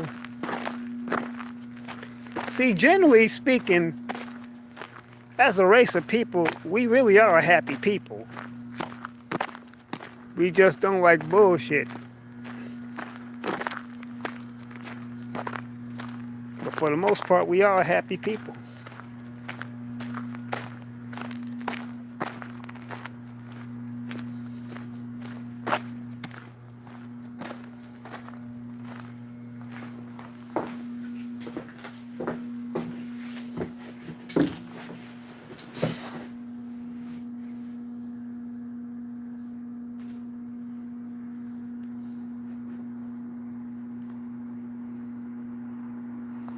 I appreciate that, COG. Yeah, I appreciate that a lot. You feeling better, Queen True Royal? I know you've been in pain and stuff. But you feeling better though?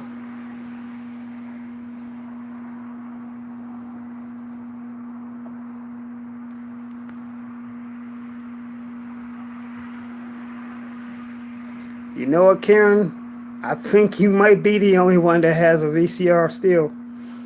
Man, and it still works too, huh?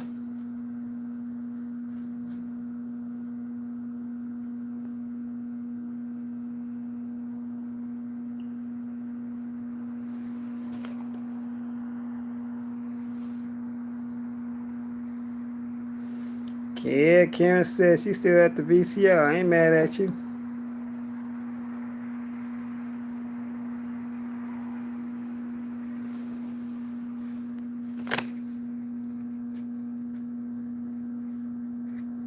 Got an Xbox bonbon. Oh, Xboxes are still kind of. Xboxes are actually still current. Oh man, you still have a VCR too, Sandra?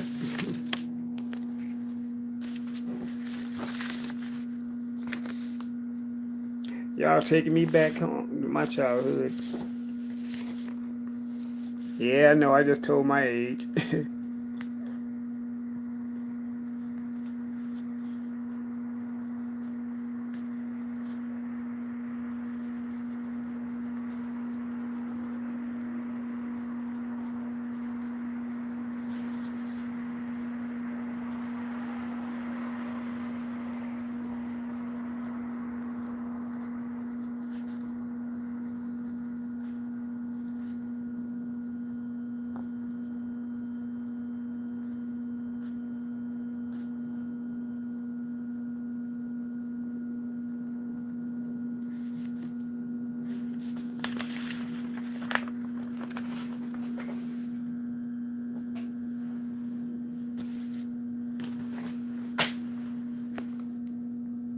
See what y'all saying. Miss Black Widow. Hey, bro, you trying to get a STD? What the hell? Okay, Miss Black Widow, are you a troll? Because we ain't about all that.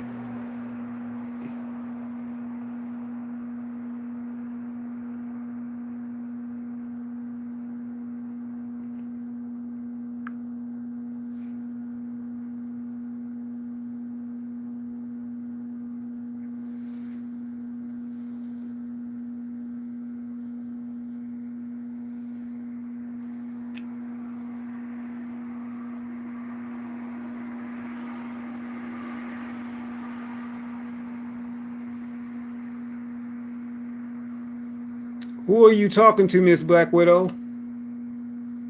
What do I mean about? Are you talking to me or who are you talking to?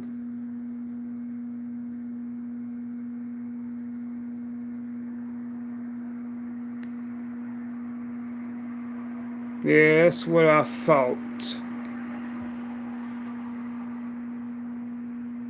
Mm-hmm. We ain't about that.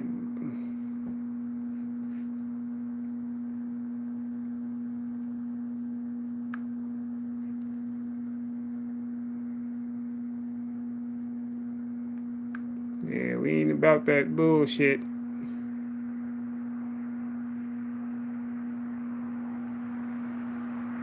Mm-hmm.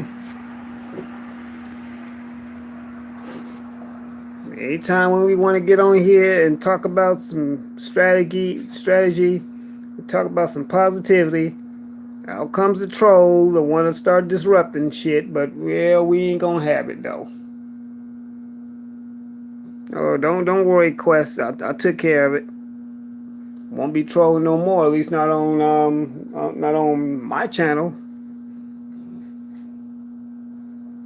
As soon as I learn the mod, folks, I'm gonna definitely get me some mods. But I want to eventually get a laptop for that.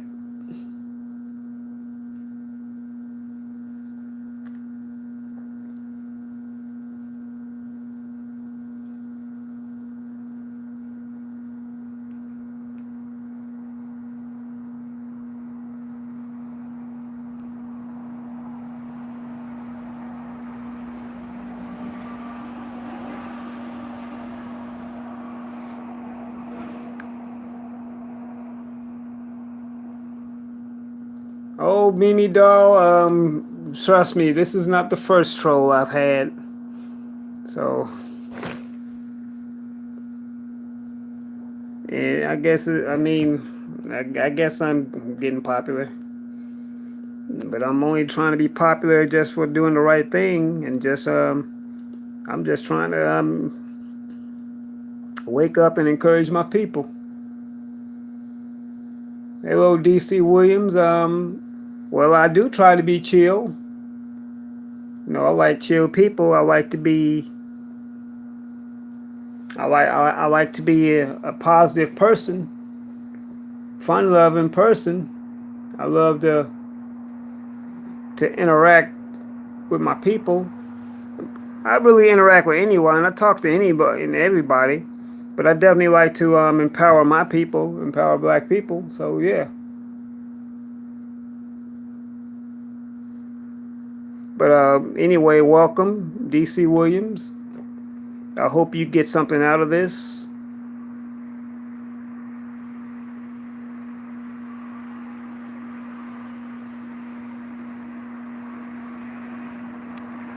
Okay, I see you want to troll too with the STD stuff.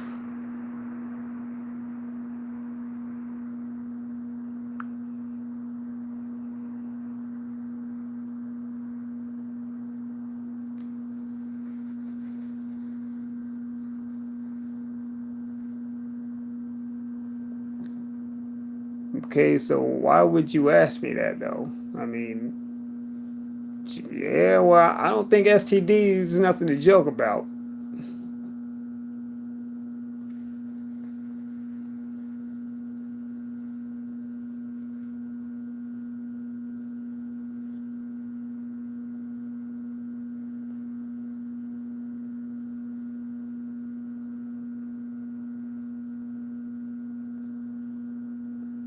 Oh yeah, hey Rue.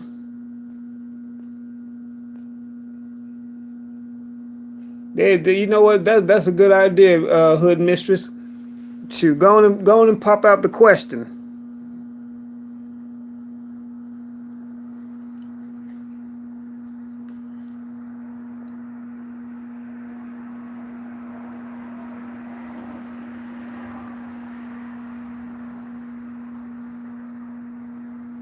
Yeah, somebody pop out a test question. See, DC, I was trying to give you a chance and welcome you, but you had to come out with the STD question. So now you got me suspicious as well. So yeah, someone pop out with a test question. Something simple that any one of us could answer.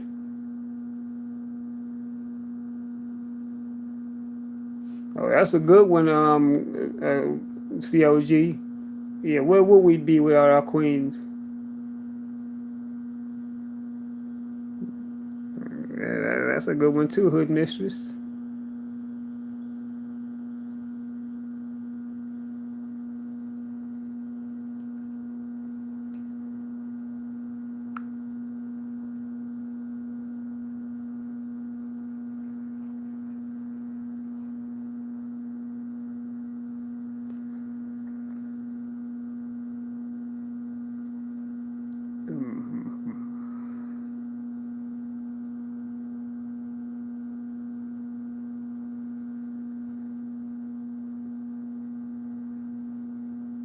Okay, well, DC Williams never said that all black people is the same, but see, you asking questions about STDs and something out of the blue.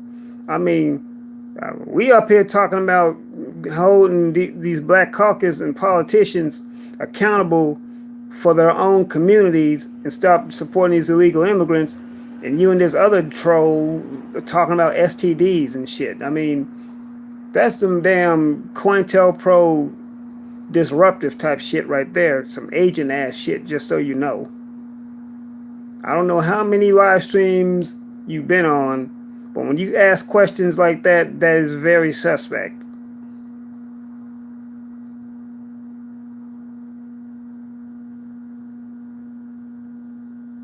Had nothing to do with nothing.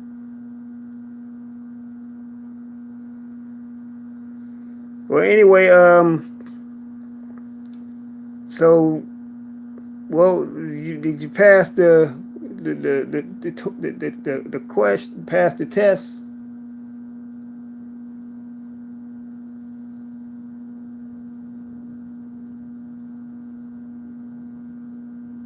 Oh, you failed. Yeah, you asked what do you put on the condiment? Yeah, barbecue. Yeah, I'm like, no, you don't put barbecue on a condiment.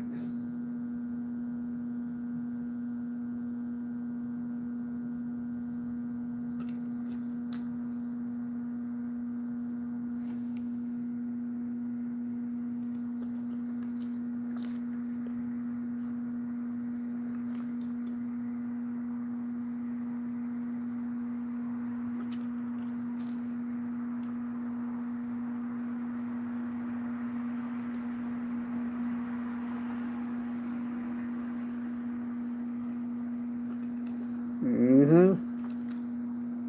Yep. Mm-hmm. Exactly, hood mistress. I got a question for you. Who sent you? And how do you know?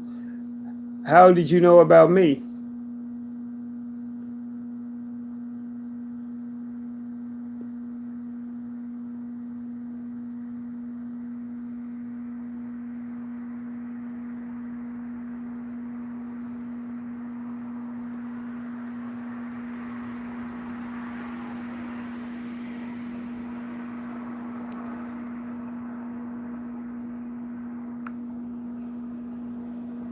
It's a simple question.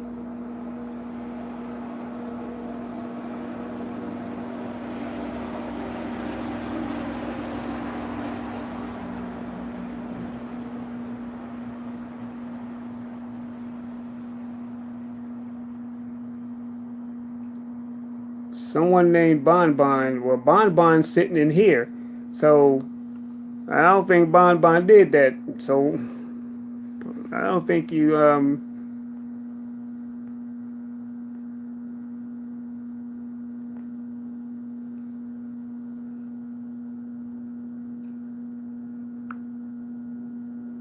Exactly.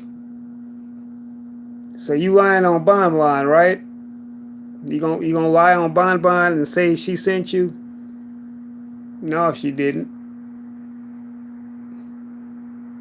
I know Bon Bon.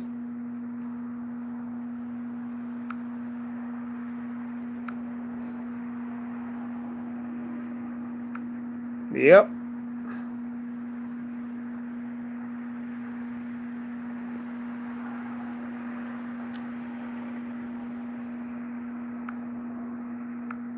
I got your back, Bon Bon.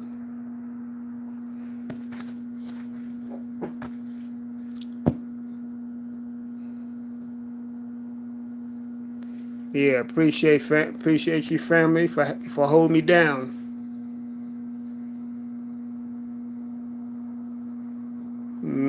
Back to you, Bon Bon. You know what? Trolls are not worth your energy to hate Bon Bon. Your energy is way too precious and important. Because actually, trolls are really what's needed. Because see, trolls are motivation. Trolls, they keep us moving. See, when you got trolls, that means you're doing something right. Remember that.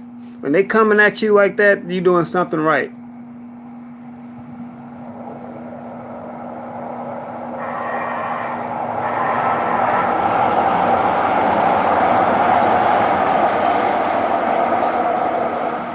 Yeah. Remember that song T.I. made a few years back, family, called Motivation? Hater, get on your job. That should be that's our anthem. Motivation by T.I. Because you know what? That's what haters do. They motivate you. That's all a troll is an online hater. And the majority of these trolls, majority of them, they use a fake name and an avatar. Now I don't know. This very well could have been his real pic, but you got these white supremacists also like to use black avatars and pics too to throw us off.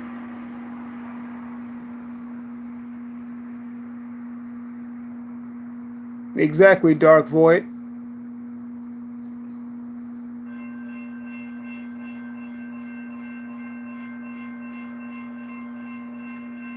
What's up, Lions Den? Man, you just missed it. We just got through frying a troll. Exactly. Hood mistress, they do.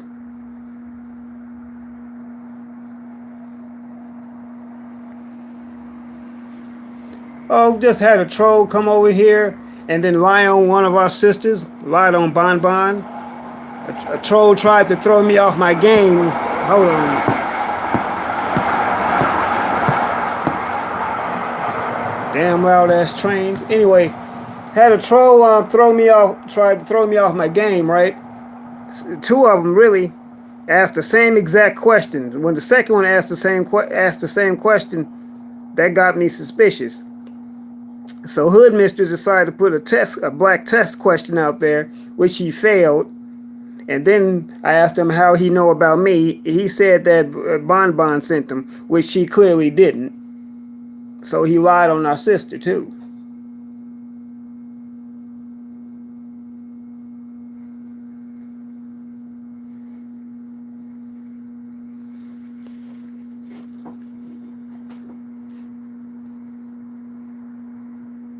It might have been one of those it could have been one of the past trolls I did battle with before, because I have had them come at me before. But like I said though, when they come at you, you doing something right.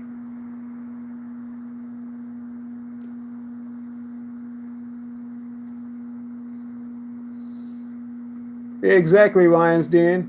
And you know what, Lions Den? I saw your stream yesterday about the identity, about the stereotyping. You absolutely right. You were right, Lions Den. Absolutely right.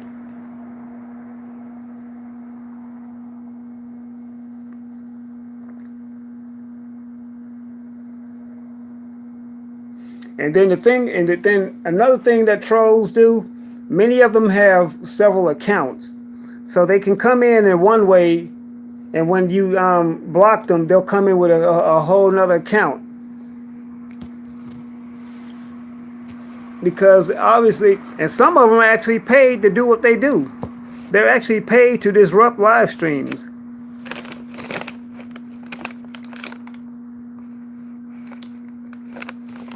Well, we do block them on Lions Den, but they just keep coming back.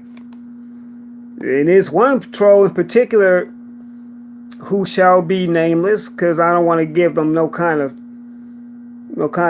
shout outs of glory. But this is a troll that came at me a few months ago. The same troll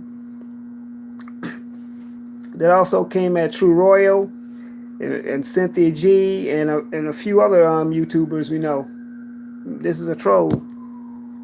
Also came at Phil from the Advice Show. But where I made the mistake at is I did a video confronting this troll, which I shouldn't have done. I should have just simply ignored them. Because when you go back and forth with them like that, that's only giving them more attention. And I know that now.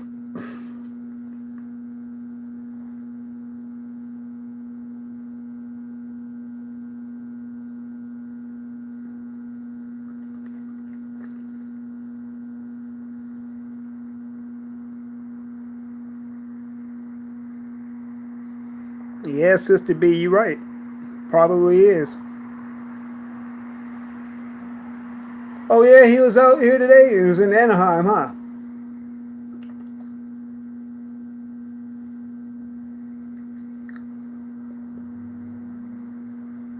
Well, like I was saying, Karen, for some of them, it's an actual 8-hour job just trolling.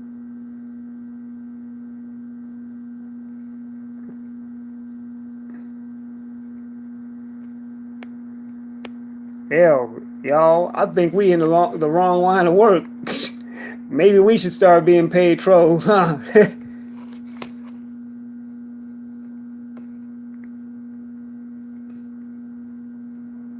Yeah, white people and their coon sympathizers.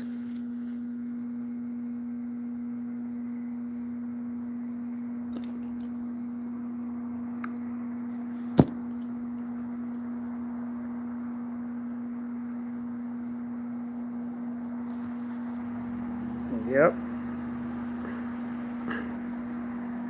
Hell, some of the illegal immigrants might be the trolls.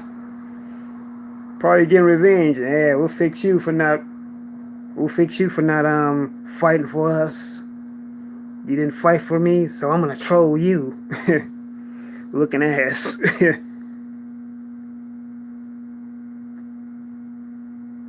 Yeah, you told us about that hood mistress.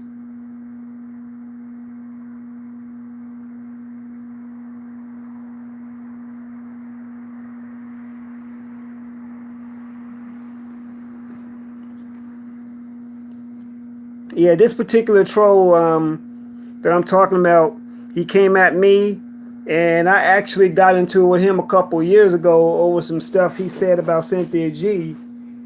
And he also came at True Royal Family and Phil as well.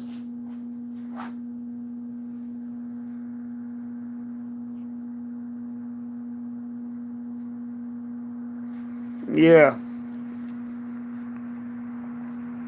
And I don't necessarily have nothing against those gamers and stuff either.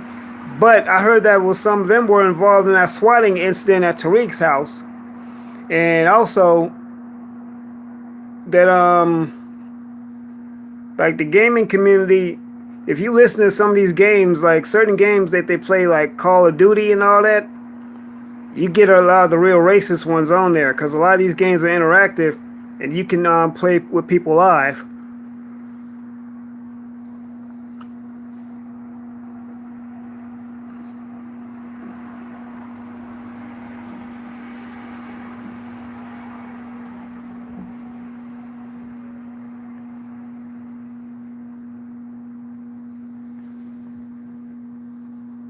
There was a guy at a Denny's restaurant.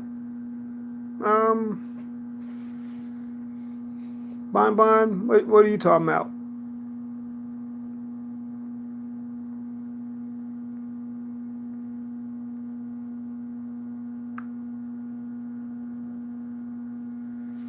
The trolls always dip their mouths into the black man's business. They claim to hate us but won't stay out of our business.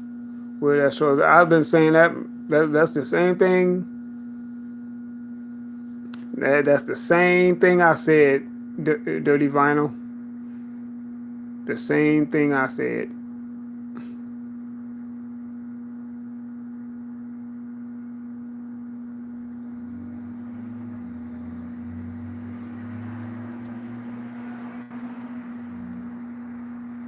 Oh, a dude that was making racist jokes got killed in Denny's?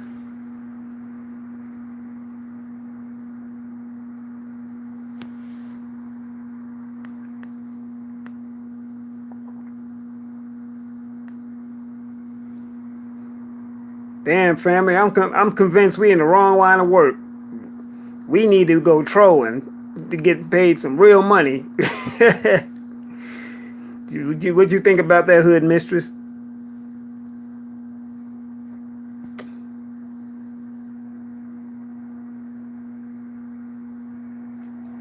Mm-hmm.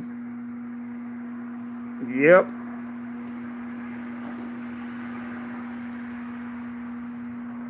I mean, what you gonna pay me how many thousands of dollars just to sit around eating pizza and trolling people? Shit, give me that keyboard. Who got killed at Denny's, Bon Bon?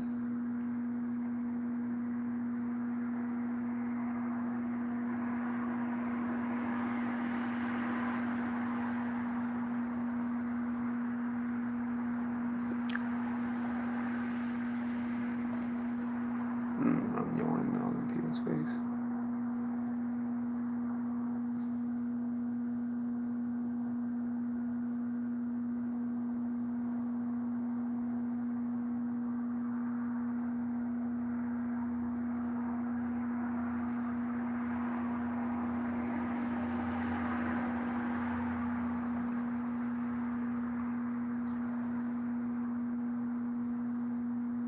His brother was about to beat up this guy at Denny's for making racist jokes, but some white guy is the one that hacked Tariq shit.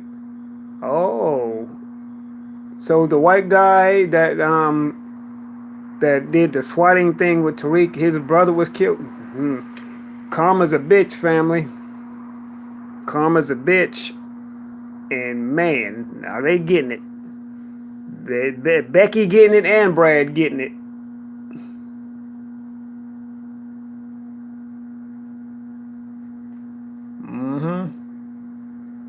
They getting it.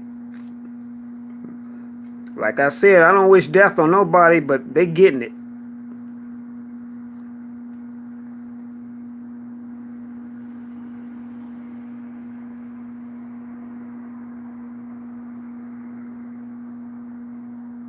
They don't have, of course not. I bet they don't. Hey, Rue. But yeah, I've heard you can get paid some good money to test out video games.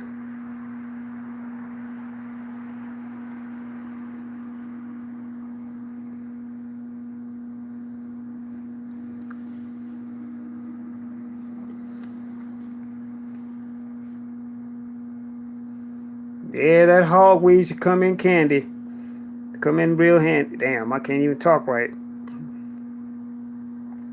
We need some Becky Be Gone weed. That hogweed. Hey, are you okay? You want something for your problems? Here, got some nice weed for you.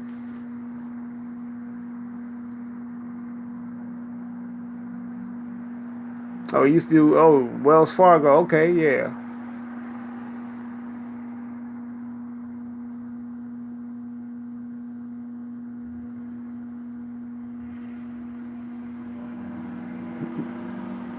Becky Weed. Becky Be Gone.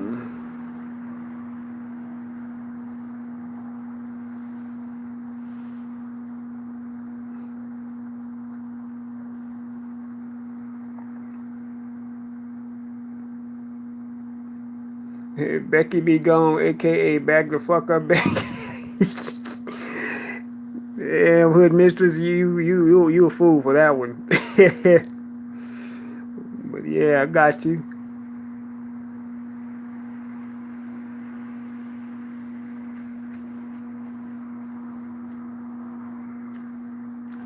Yep. Matter of fact, but yeah, y'all, it's official. Hashtag get off your ass and hashtag hold your own nuts is in the house. It's going down.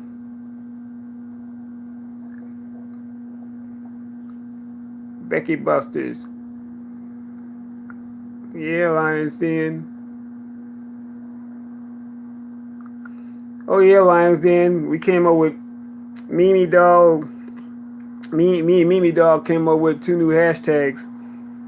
Mimi Dog came up with hashtag hold your own nuts, and I came up with hashtag get off your ass. That's aimed at these black politicians and the black congressional black carcass, I call it, because they did. They don't do shit for the black community. They have food tasting jobs out in Cali. You know what, hey Rue? I think I've heard of something like that. They might.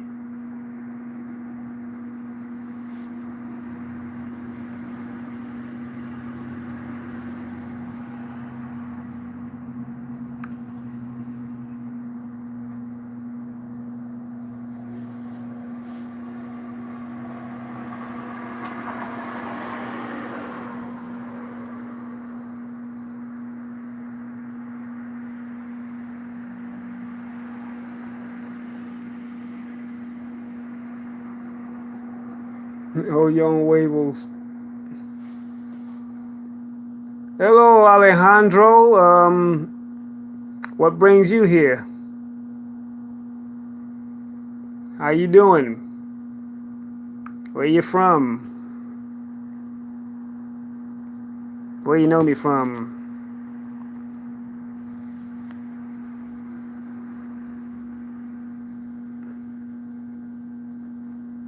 This is everyone, Alejandro, everyone. So Oh, you found interest in my title. Oh, okay. And what piqued your interest?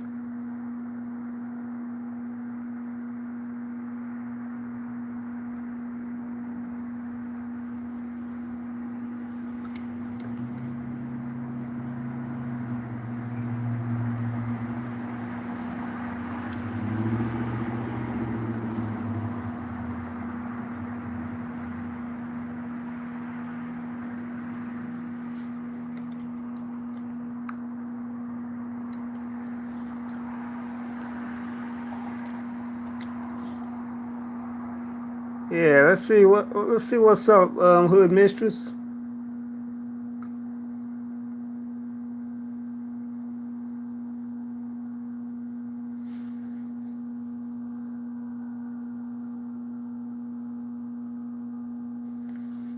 Do I have a problem with illegal immigrants? Got a problem with them when they come and take benefits and jobs from us that are over here. I have a problem when they try to take my life or take any of our lives. Got a problem when they show disdain for us people that are over here already, and when we're having a hard time in our own country getting these benefits. So yeah. Now as people, I don't have a problem with them as people. I mean, I'm sure that some of them are some really decent people. I don't have a problem with that necessarily, but when they steal benefits, when they take benefits that are for us,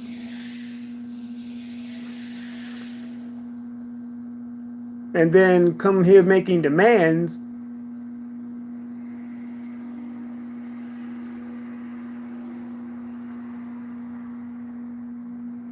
that's a good idea, hey Rue.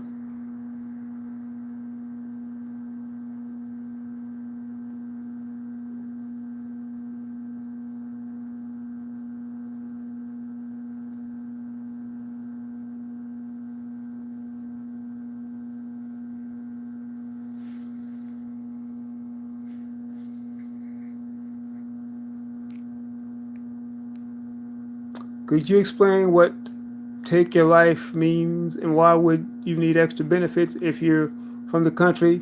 You had a better start in life. Well, you know what? No, not necessarily, because for one thing, we were taken against our will from our nation. And yes, we did build this country, but we still don't have a better start for the simple fact that we're still being discriminated against. And then take our lives. A lot of these illegal immigrants come here with disdain toward black people because they believe the media, and they also have the same white supremacist mindset that a lot of these white people here have. So they have come here and taken our lives. I can give you 2 documented incidents here just in Los Angeles alone. So,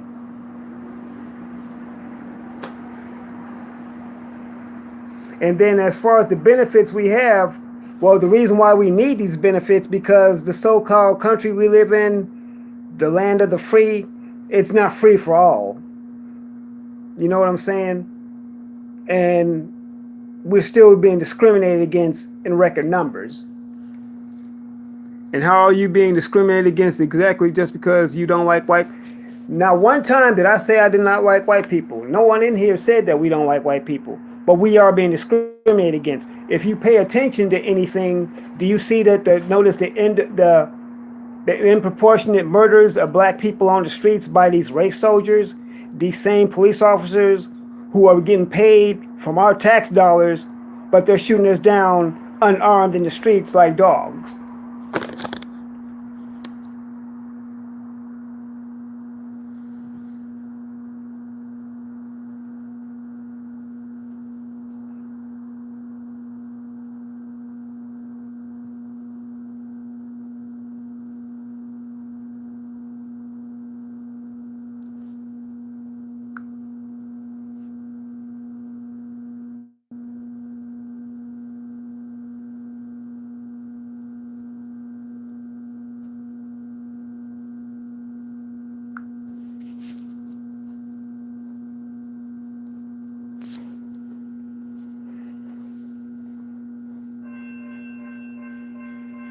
Yeah, family.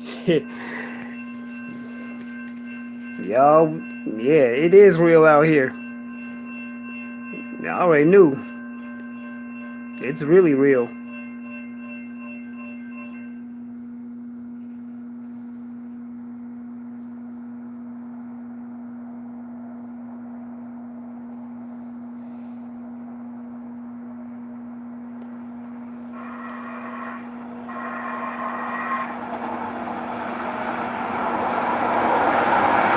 And you know what? Anyway, that little scenario right there also tells you that a lot of these Hispanics come here, they identify with white people. They identify with white supremacy. Now, one time did I say I didn't like white people? I'm just going by what we see it every day that we deal with.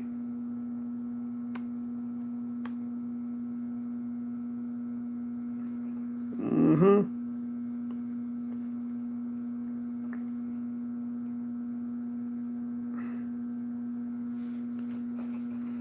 It's true, Bonbon, and see why we gotta come together and stick together as people.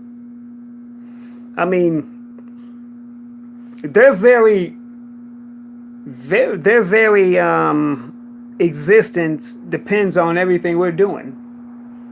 That's why they can't stay off our channels. That's why they can't stay away from us.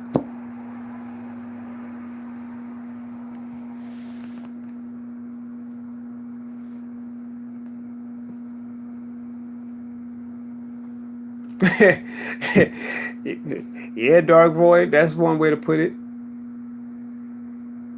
Yep.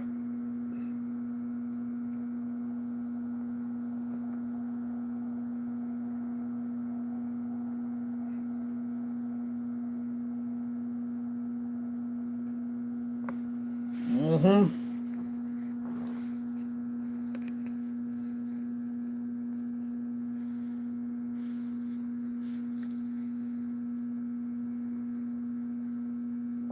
And then some of these people and a lot of these folks come up here. They don't have no kind of picture. They don't have no kind of avatar or nothing.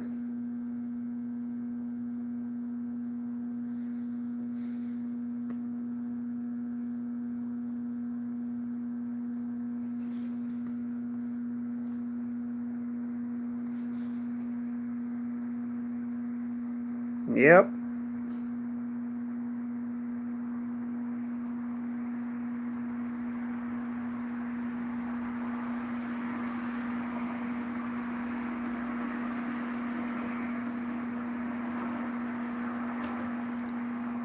And I believe I made it perfectly clear that they don't have anything against illegal immigrants, except when they try to take our lives. But when they take benefits from us, that's due to us from the government.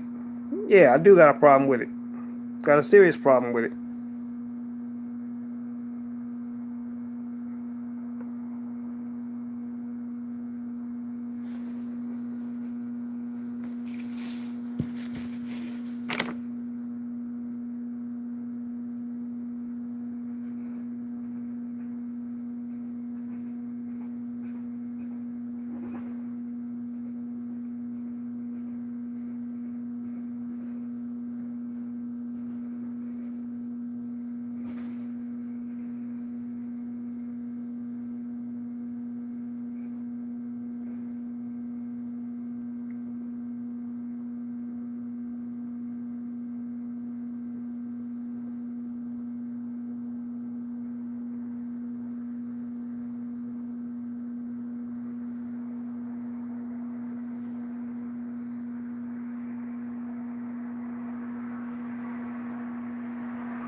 Yep.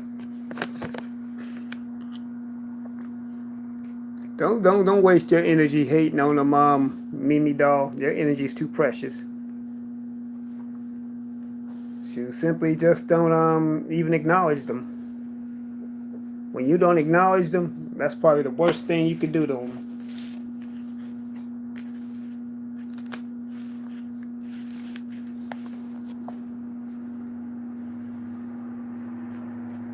And I don't even necessarily have anything against Hispanic people, to be honest with you. I have a problem with racist people.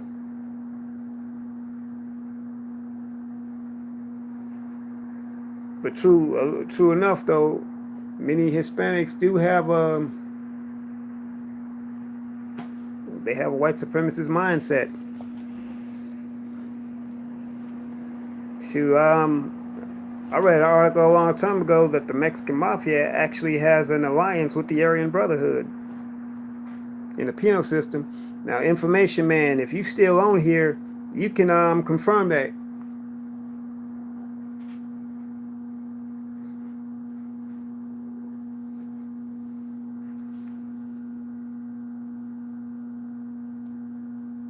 Oh yeah, for real, Hood Mistress, I can believe it.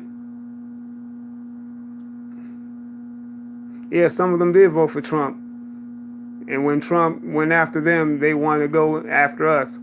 And see, that's why a lot of them voted for Obama, because Obama also put in the action programs that actually they benefited from also, but didn't do shit for us. So really, he got in a lot of these benefits. That's why they're over here now.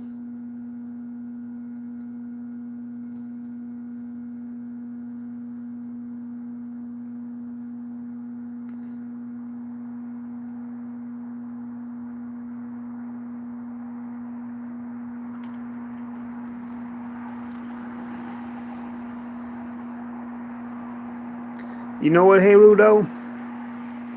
I say screw the major networks. Really, we got more of a powerful medium here on YouTube than anything. With the independent media, it's more powerful than the major networks because they're too restricted.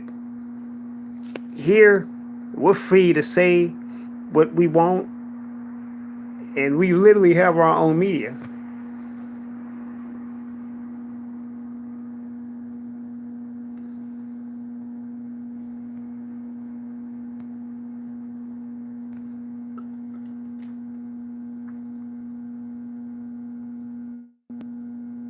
Mm-hmm.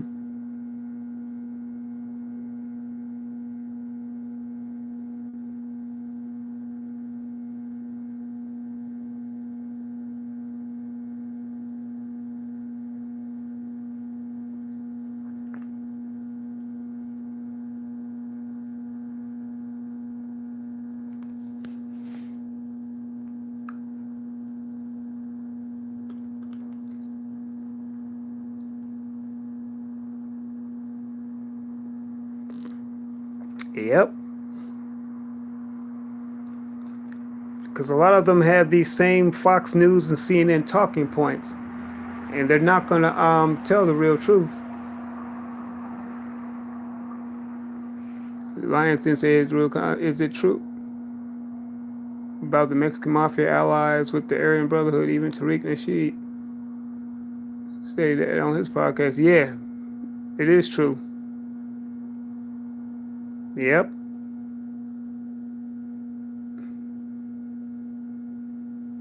Mm-hmm. And I found that out even long before, a few years ago, before I moved to LA, that the Mexican Mafia and the Aryan Brotherhood have an alliance. They've been known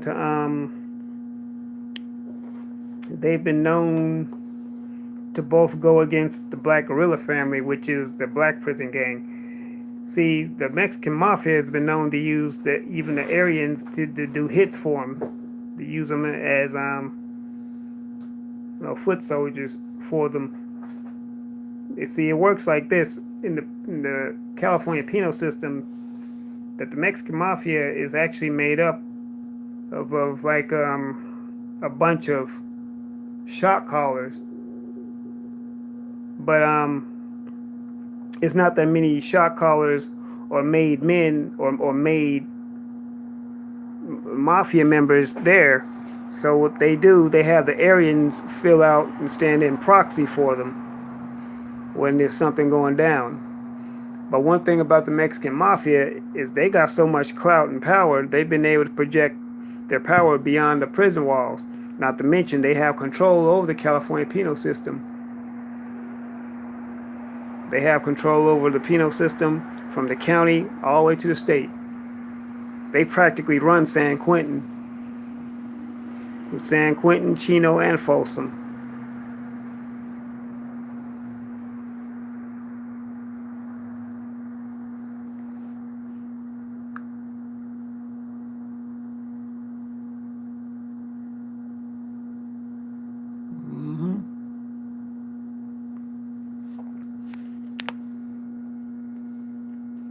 The Mexican mafia put out a green light on all black people, not just gang members. Like it's one particular Sereno gang, Florencia 13, and you can see them. They're mostly over in Watts and stuff. They've been at war with the East Coast Crips for a long time. Those are their biggest rivals, and they've been trying to eradicate South Central LA of any black person because they want that territory. No, not MS-13 Hood Mistress. That's a different group. Now Florencia 13, you can mostly see them over there in Florence and Firestone, that area. That's mostly that's their main hangout area. That's where mostly F-13 is. Yeah, MS-13 and Florencia 13 are two different groups. Florencia 13 also goes by F-13 or Florencia 13. So, yep. Yeah, exactly, Mimi Doll. They pretty much run that area of South Central. They're mostly, you can see them mostly in Watts, Huntington Park, or Southgate.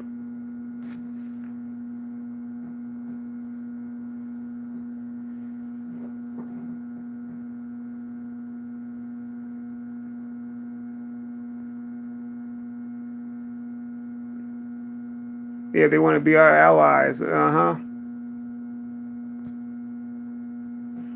then when it comes to like, now MS-13 is made up of mostly Central American immigrants, and they have a loose alliance with the Mexican mafia. They're not completely Serenos, but the reason why they became inducted into as Serenos is because the Mexican mafia believe that there's it's better to do, it's bad for business. And but the interesting thing is that that MS-13 and 18th Street still go to war with each other.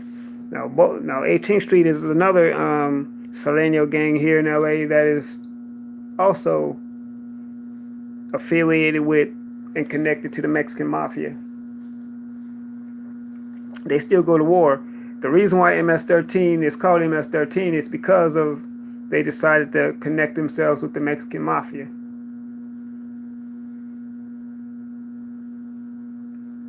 Yeah, Lions Den, they are. They took on the name 13. They took on the 13 because now they're connected and clicked up with the Mexican mafia. They were once known as the MS Stoners, Mara Salva Stoners, because the earlier members of the gang had like long hair like hippies, like they were stoners, and they went to war with the 18th Street. The reason why in MS-13 they actually formed in Los Angeles in the 80s, but they formed to actually protect themselves from the Mexicans, because Mexicans and Central Americans, believe it or not, really don't get along with each other. When I lived in Dallas, I discovered that real quick, that Salvadorians and Mexicans don't like each other at all. Matter of fact, to call a Salvadorian Mexican is like a royal insult.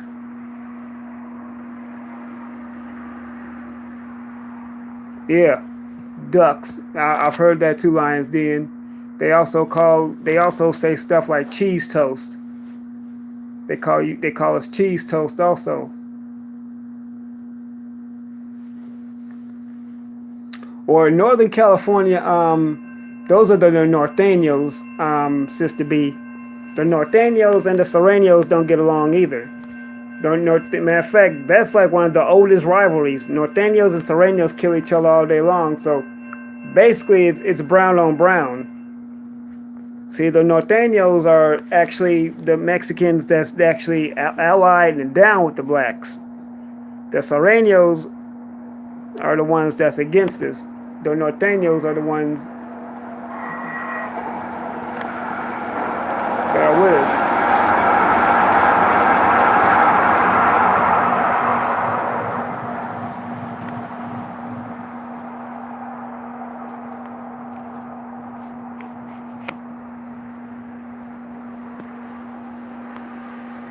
But the majority of the Hispanic gangs in Southern California are all affiliated with the Mexican Mafia.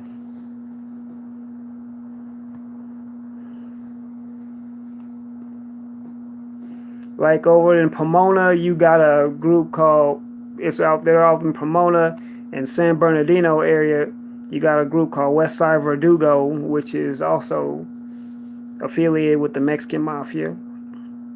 Also known as La M, which is Spanish for the letter M.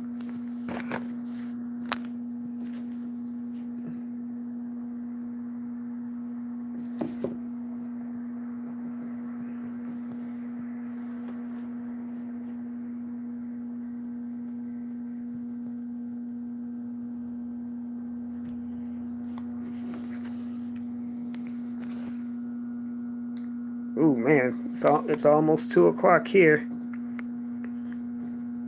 I'm gonna get off here soon, though. But yeah, family, I'm glad I finally got a chance to talk about this particular issue, because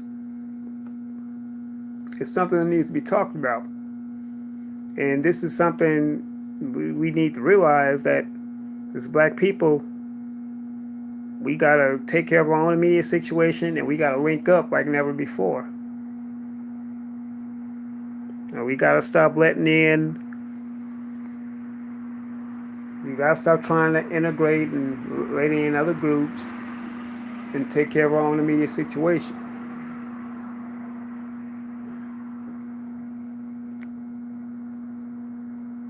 Lions Den, now MS-13, which is Mara Salvatrucha, is the El Salvadorian gang, which we have here. It's big here in the DC area. MS-13 Latin Kings don't like each other. Yeah, they're real big in the DMV area. Lions Den, you're absolutely right about that, Virginia, because they've been linked to some murders there. Yeah, they're real big there. They're also big in Houston too. MS-13 is big in Houston also.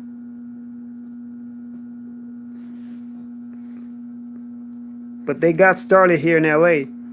Now, and I think they're in New York City. But yeah, the DC area, it's very known for them. Matter of fact, I know of a particular incident that happened there in MS-13. A girl that actually used to be one of them, she was killed by them because she was working with the feds also. See, she was working with the feds, and she was supposed to cut all ties with the gang, but what she was doing while she was, what the feds was paying her, and what she was doing was basically going to party with them and stuff like that, still partying with her old friends.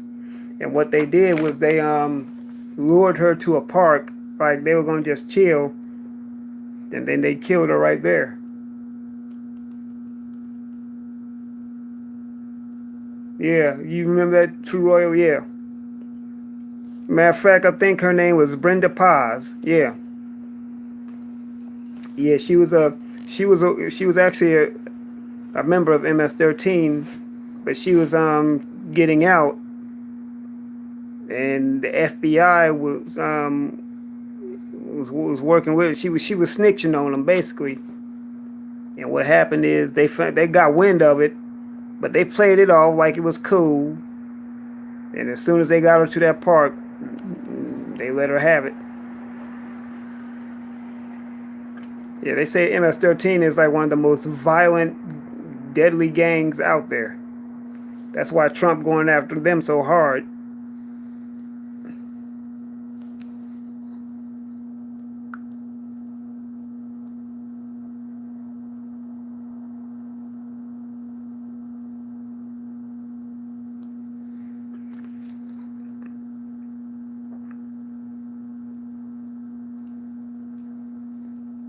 But yeah, but like I was saying before, this is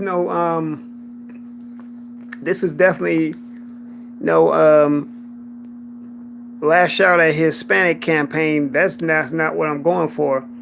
I'm going for loving us and waking us up to realize what's going on. Because yeah, in the past, Hispanics have been our allies. I get that. They've been discriminated against too. But one thing I notice about Latinos, they tend to play the fence. In other words, when everything is good, everything is all right, they want to be down with us. But when the shit hit the fan and we start getting taken out by these white supremacists, they quick to back as far away from us as possible. But when they get into some shit with them, they want us to come in and support them. And we got to stop doing that. We got to be like, no, you wanted to be with them so bad, so go be with them. Go deal with your own shit. Hold your own nuts. You know?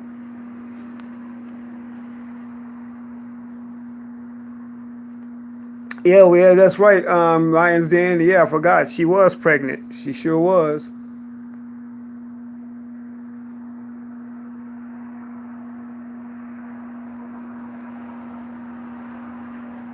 Dominicans, matter of fact, here in LA, particularly in Skid Row, I see a group of black Cubans all the time. These Cubans look just like African Americans, exactly identical to us. The only thing is they speak Spanish and they have an accent. I guarantee you, though, if you stepped to one of them and called them black, they would be mad as shit. When they are obviously are black, phenotypically, they have African features and black features. But they've been so brainwashed to think that, oh, we're not black, we're Cuban. When Cuban is a nationality, Cuban is an ethnicity. Hispanic is a culture. Racially speaking, you are black. It's that simple. And some of these people are so stupid, they think that race and culture and ethnicity are all the same.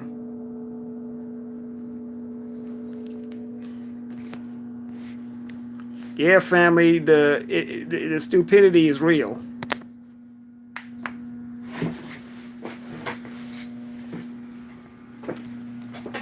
About to make another round.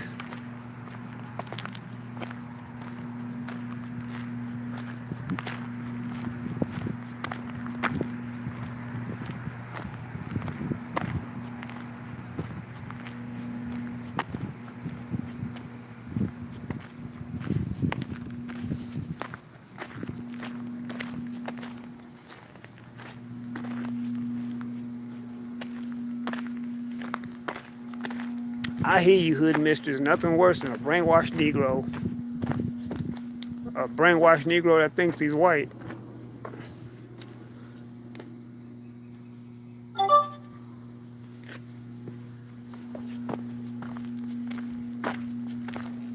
And I guarantee you,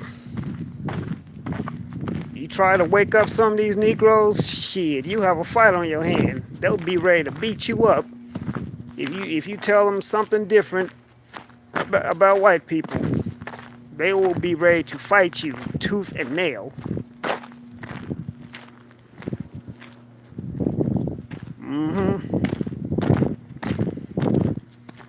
Uncle Ruckus, no relation.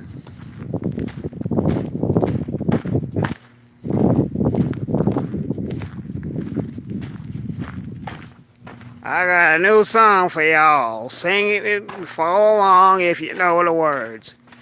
Don't trust them new nigga. That's that Uncle Ruckus song from the first season of Boondocks.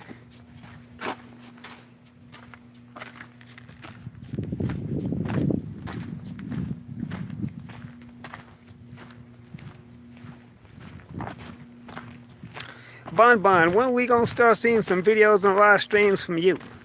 You and Mimi Doll. Gotta see y'all do some live streams and videos. And Hood Mistress, I miss seeing you doing some stuff too.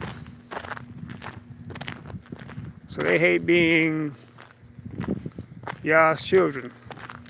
Apparently so, True Royal.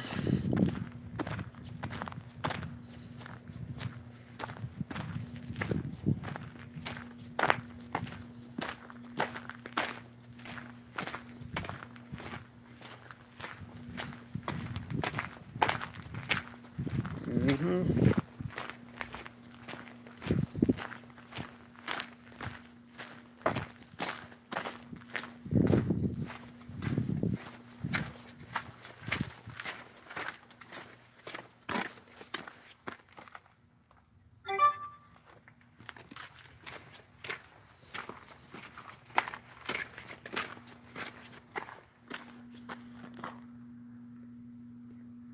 Oh, you can't do live, Mimi Doll?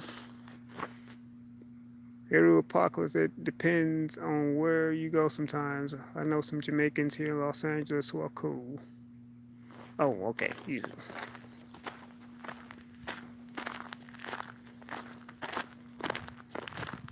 Oh. How come you can't go live? You like restricted or something? Yeah, I agree with you on that, Hero. We call them coons.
Okay.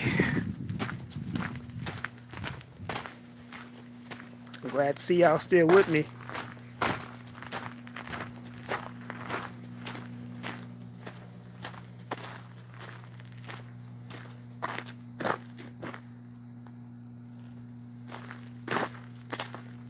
Oh, you gonna do a live, you and Bon Bon doing a live string Lions Den?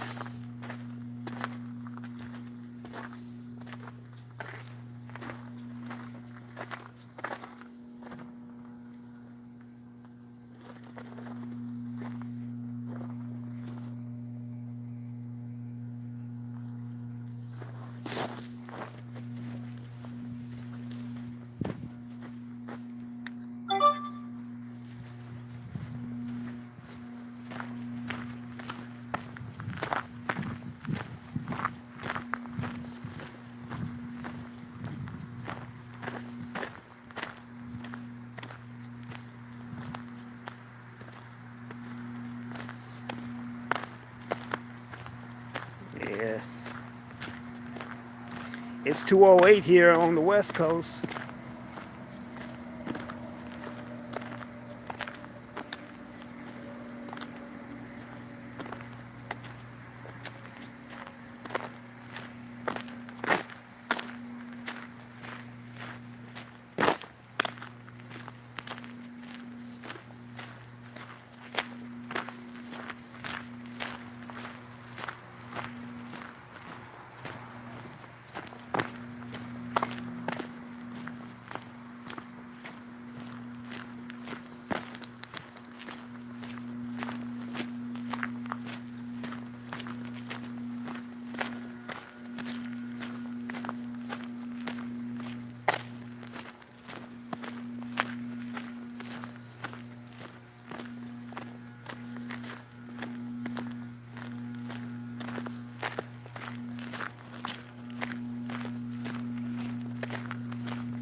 Oh, yeah. Well,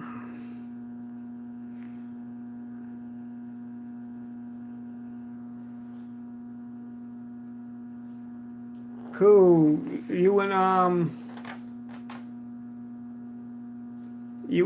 Hey Sherry, what you all trying to? Hey Sherry, how you doing? Actually, Sherry, I'm at work, just doing some rounds and stuff. You about to make what happen, Lions Den?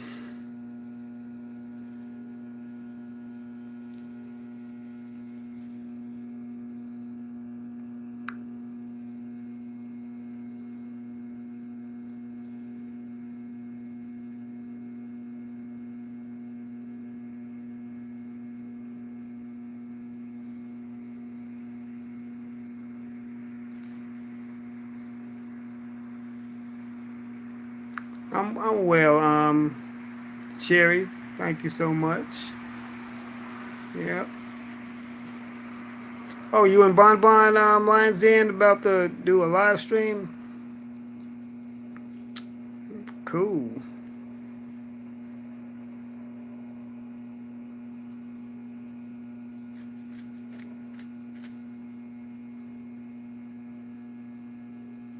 I was just hoping you were safe out there walking. I appreciate it, Queen. I appreciate it. I'm well. And thank you for your concern for my safety and well-being. That means a lot to me.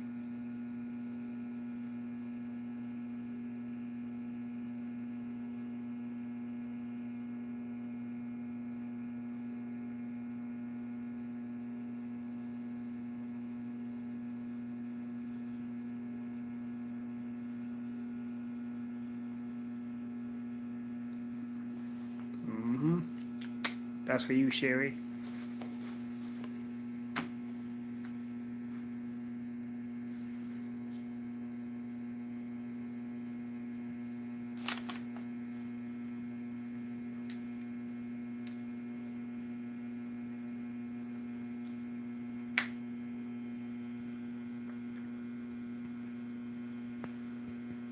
Oh, but man, family, man, we've been on here for 2 hours, huh? Yeah, they got Bloods, Crips, GDs, and Traveling White Swords. Yeah, Little Rock banging hard. They did an HBO special on Little Rock many years ago. It's called Banging in Little Rock. Yep.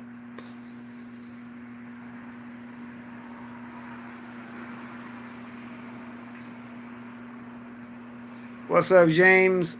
James Hudson. About to be getting off in a minute. Been on here for. You can catch the playback.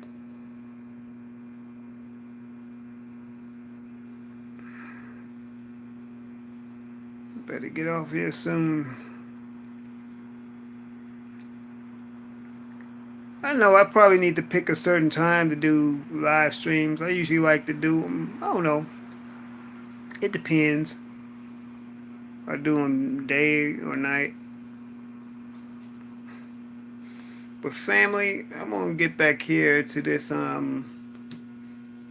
paperwork here quick.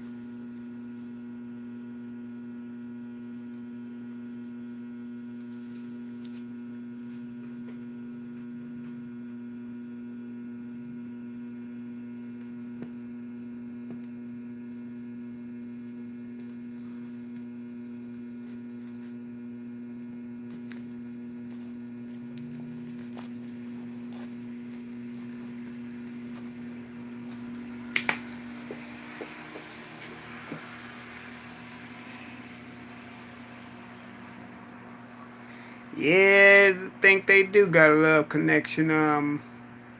You're welcome, Sherry. Yeah, I think they do got a love connection.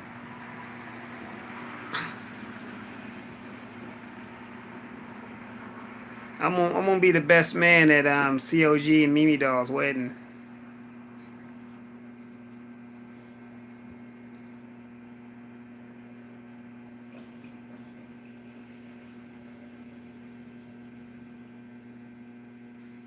What's up, 84? Man,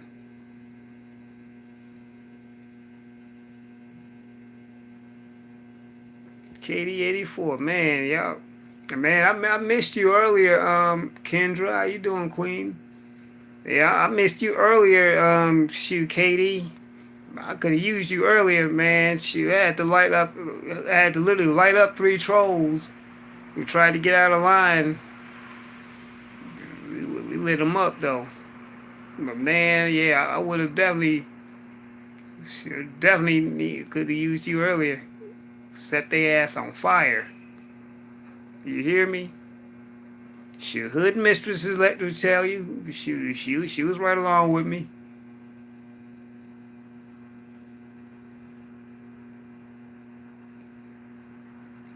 Damn. Manchester.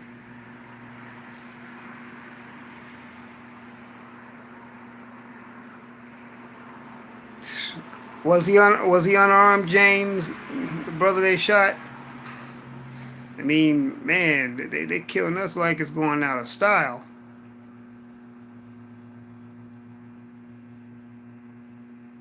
We love you too, Bon Bon. Oh yeah, it was as and speaking of which, KD84, one of the trolls, right?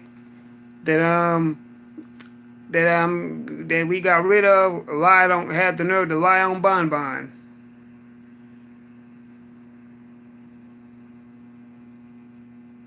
He had a pellet gun. Damn, man, why do he have a gun, a pellet gun, any kind of gun out that time of night?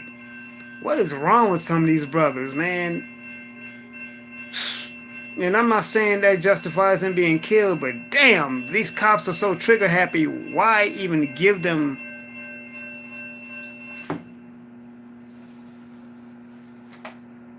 the opportunity?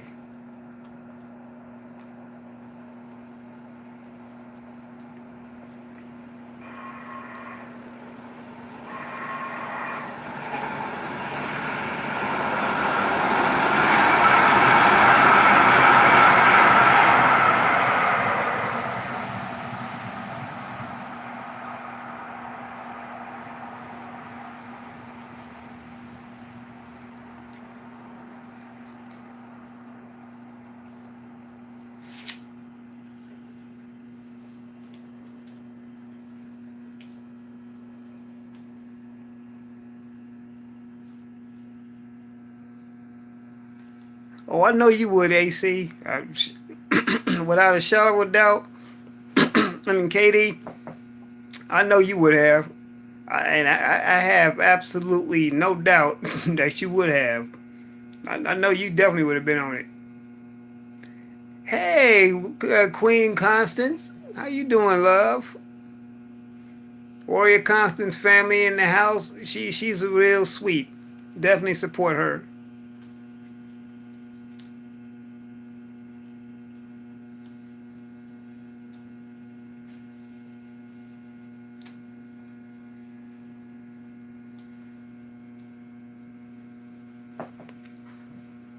But yeah, Constance, earlier I was talking about the situation with the immigrants and how they're constantly being, how everyone's talking about them being separated with their families and stuff, and how Trump, they want to say that Trump was wrong, and you have some black politicians even jumping on the bandwagon and rushing to their aid, but they don't have the same sense of outrage, the same level of emotion when it comes to us. You know,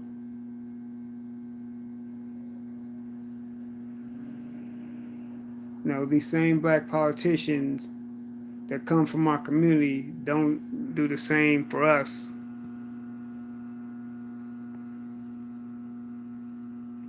And they expect us to stand up and support them. But when we're getting murdered in the streets by the police, they don't stand up for us at all.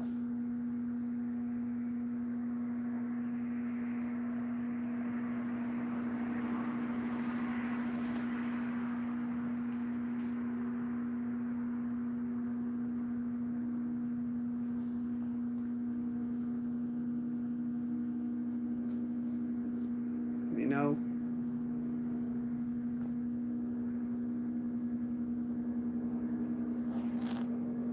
Yep. Yeah, they shedding them tears, KD84. They're letting the tears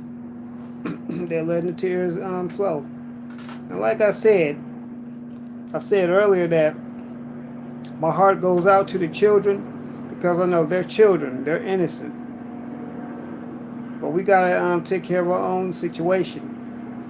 See, the problem is as black people is that we're so compassionate as a people, but we're so quick to want to rush to the aid of everyone else and get in everyone else's Kool-Aid, but they won't stand up for us. They won't stick for us. You know, I was saying that we literally have no allies and no friends, that we're pretty much all we got. So sticking together for us is detrimental.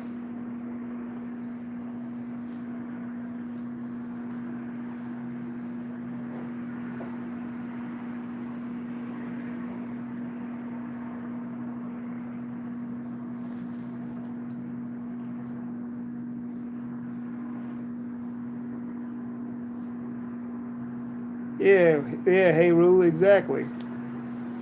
Very compassionate. But very rarely do we show that same amount of compassion for each other. And that is sad.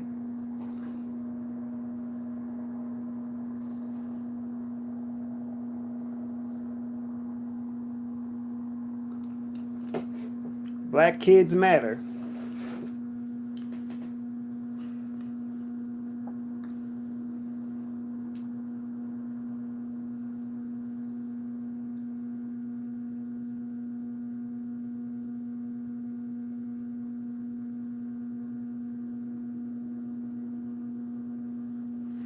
And you know what? That's the thing, James Hudson. See, they have a land base that they can identify with.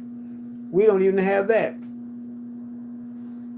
I mean, some of us that are small-minded think, oh, well, shoot, we from South Central. Okay, but that's not a land base. The South Side of Chicago is not a land base. We have a land base that we could go and identify with, that we could go to?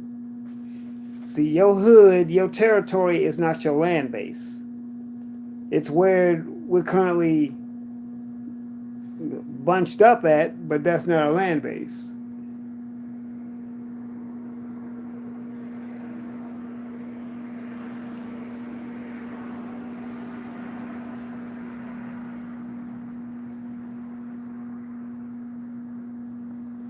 And you know what? The tricky part about that KD84 is that many of them are melanated, but yet they still have a white mindset.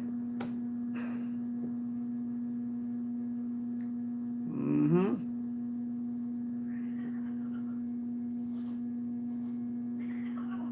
What the hell? I'm looking at these two cats running after each other, y'all. Two stray cats about to get into it. Damn.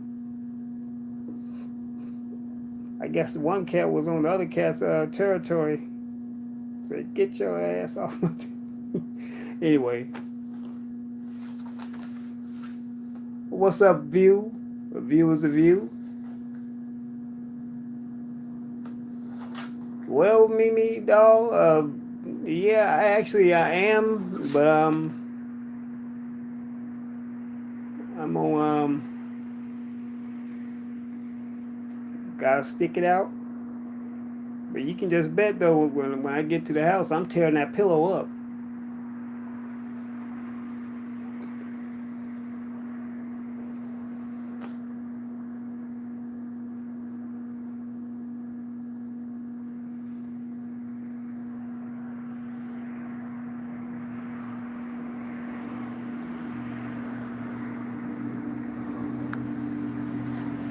Yeah, they come over here, get all kind of loans and all sorts of stuff, and hell, we can't even get $1 and a pack of now laters or whatever.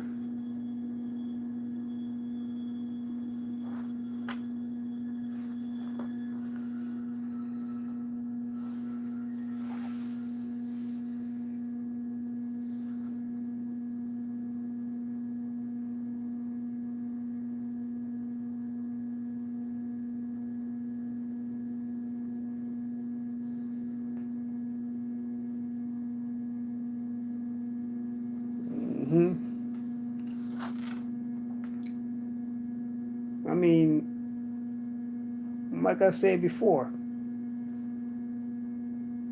we are not a hateful people, but at the same time, we gotta stop being so inviting. Oh, they did take over Compton, pretty much, James. And shoot, you think Inglewood being taken over right now? Shoot, as soon as they complete the Rams' new stadium and the LAX line, oh, it's a wrap. It's a serious wrap. Cause then everybody gonna be flooding in. Then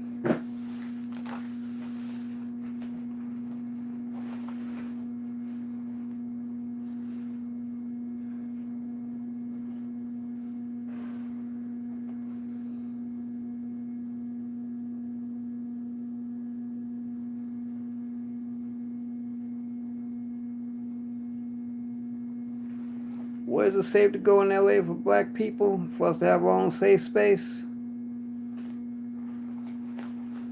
You know, that's a good question. And I've only been living here for 5 years.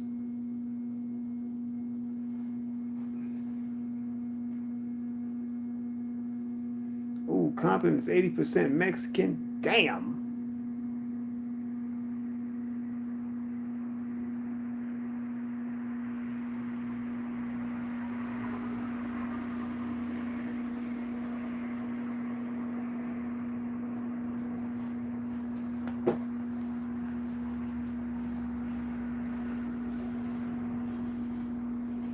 Man, they done took over that much in Compton? 80%? Jeez. Yeah, Leimert Park is actually part of Baldwin Hills Crenshaw, Sherry.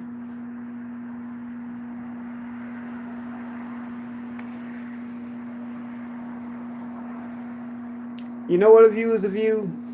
I was saying that earlier, and it is actually something I'm learning to do. But the difference is that with these when these immigrants come over, they come demanding, and they accommodate a lot of these illegal immigrants, they're making it to where you have to be bilingual. See, and I want to learn to speak Spanish because I want to learn to speak it, not because I'm forced to learn to speak it, because the people who they claim to not want over here, that's their primary language.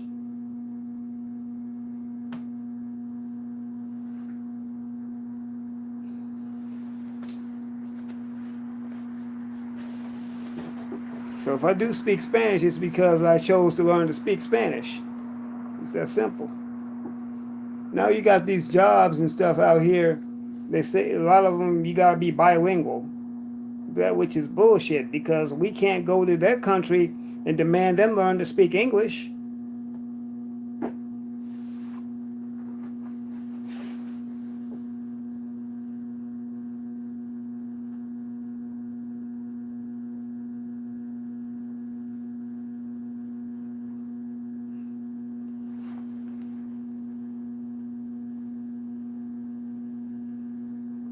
Oh wow, Warrior Constant, Charlotte has a lot of Mexicans too.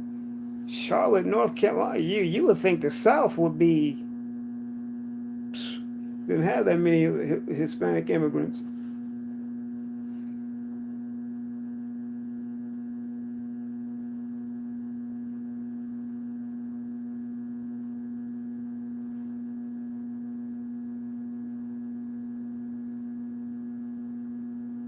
Yeah, come on out here, Sherry. Now, LA is not that bad of a place. I mean, okay, they say that about my hometown too, Chicago. But I'm gonna tell you something. Every major city's got its own set of problems. See, that's the mainstream white media that likes to peg these places as dangerous because of the black population. They're targeting us. When statistically speaking, that they have been the biggest criminals and still are, and the biggest crooks.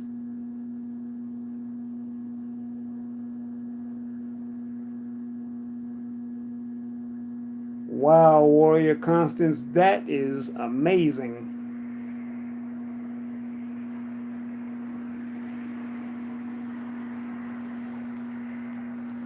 Yeah, I'm out here pursuing my dream anyway, filmmaking, and I still do that. And I need to stop saying it's a dream because I am partially doing it. So,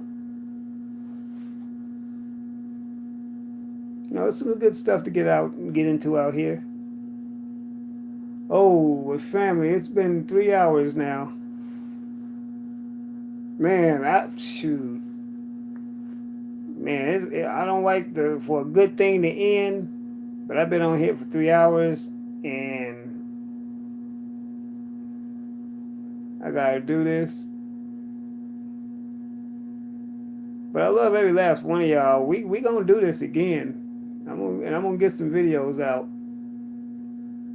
Yeah, Los Angeles is Mimi Doll. I agree. LA's still the spot. I mean, I've loved this city since I was a kid, and I never even been here as a kid.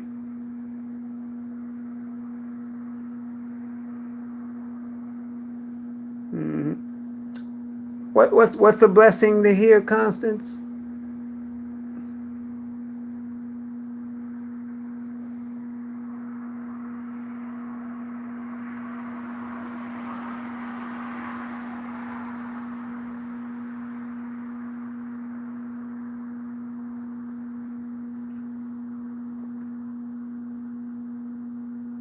Oh, the West Coast is nice, Lions Den.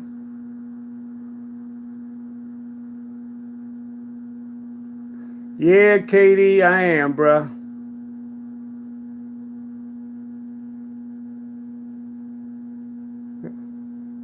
Hey, Constance, what were you saying was a blessing? Y'all got me singing that Pox flipping dying. Shoot, you need to come on out here too, Quest. I mean, LA is a good place to be. It is. I mean, it's got all kinds of resources and things out here, particularly for what we trying to do, and it's got plenty to do out here.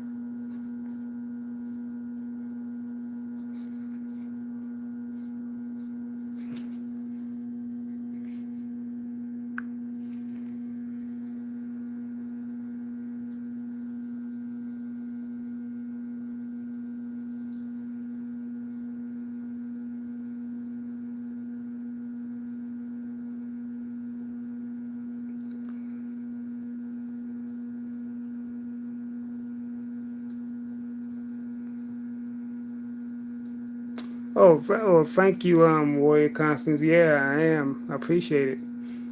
And you know what? Once again, this is not no anti beat up Mexicans campaign. I'm just saying what's real and what's true, that we just, as black people, we need to we need to embrace our own people, our own situation. And yeah, yeah, Warrior, I do, huh? I know I do. We got to embrace our own stuff because we just, it's just needed.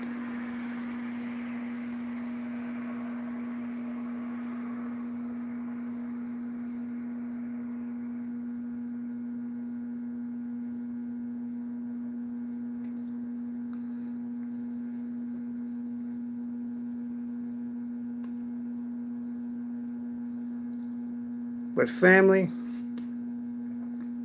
I'm about to call it a night, and I guess I am looking sleep, looking sleepy here at work.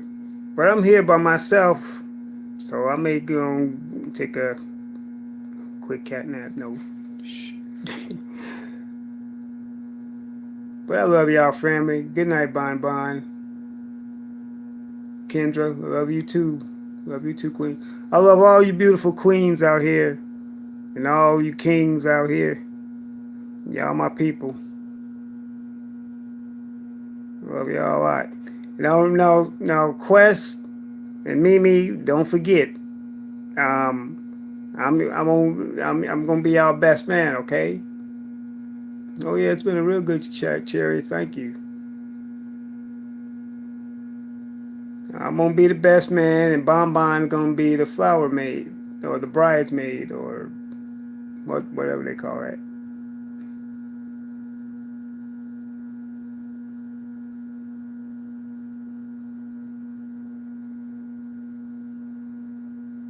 Thank you, Warrior Constance. You're really sweet. Yeah, y'all, don't forget. Go subscribe to the Queen Warrior Constance. She's really sweet, and she has a lot of good counsel for everybody. And she'll say a prayer for us and everything, just like me. She's real sweet.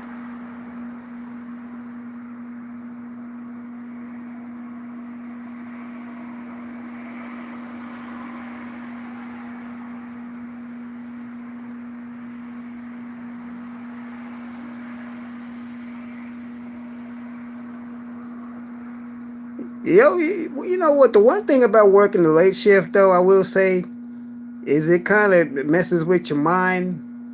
There's been several times I done worked the late shift, y'all, and I'm like walking at night, and out of my peripheral, I'm thinking I'm seeing someone on the side of me, and I turn around real quick, they gone. That's the one thing. Reminds me of that Ghetto Boy song, Mind Playing Tricks on Me.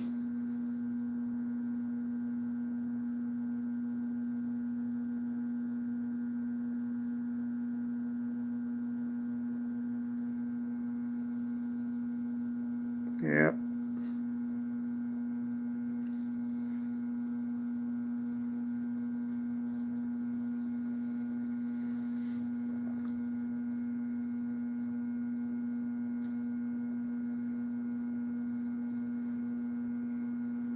All right, though, family. I'll talk to y'all later. God bless you all.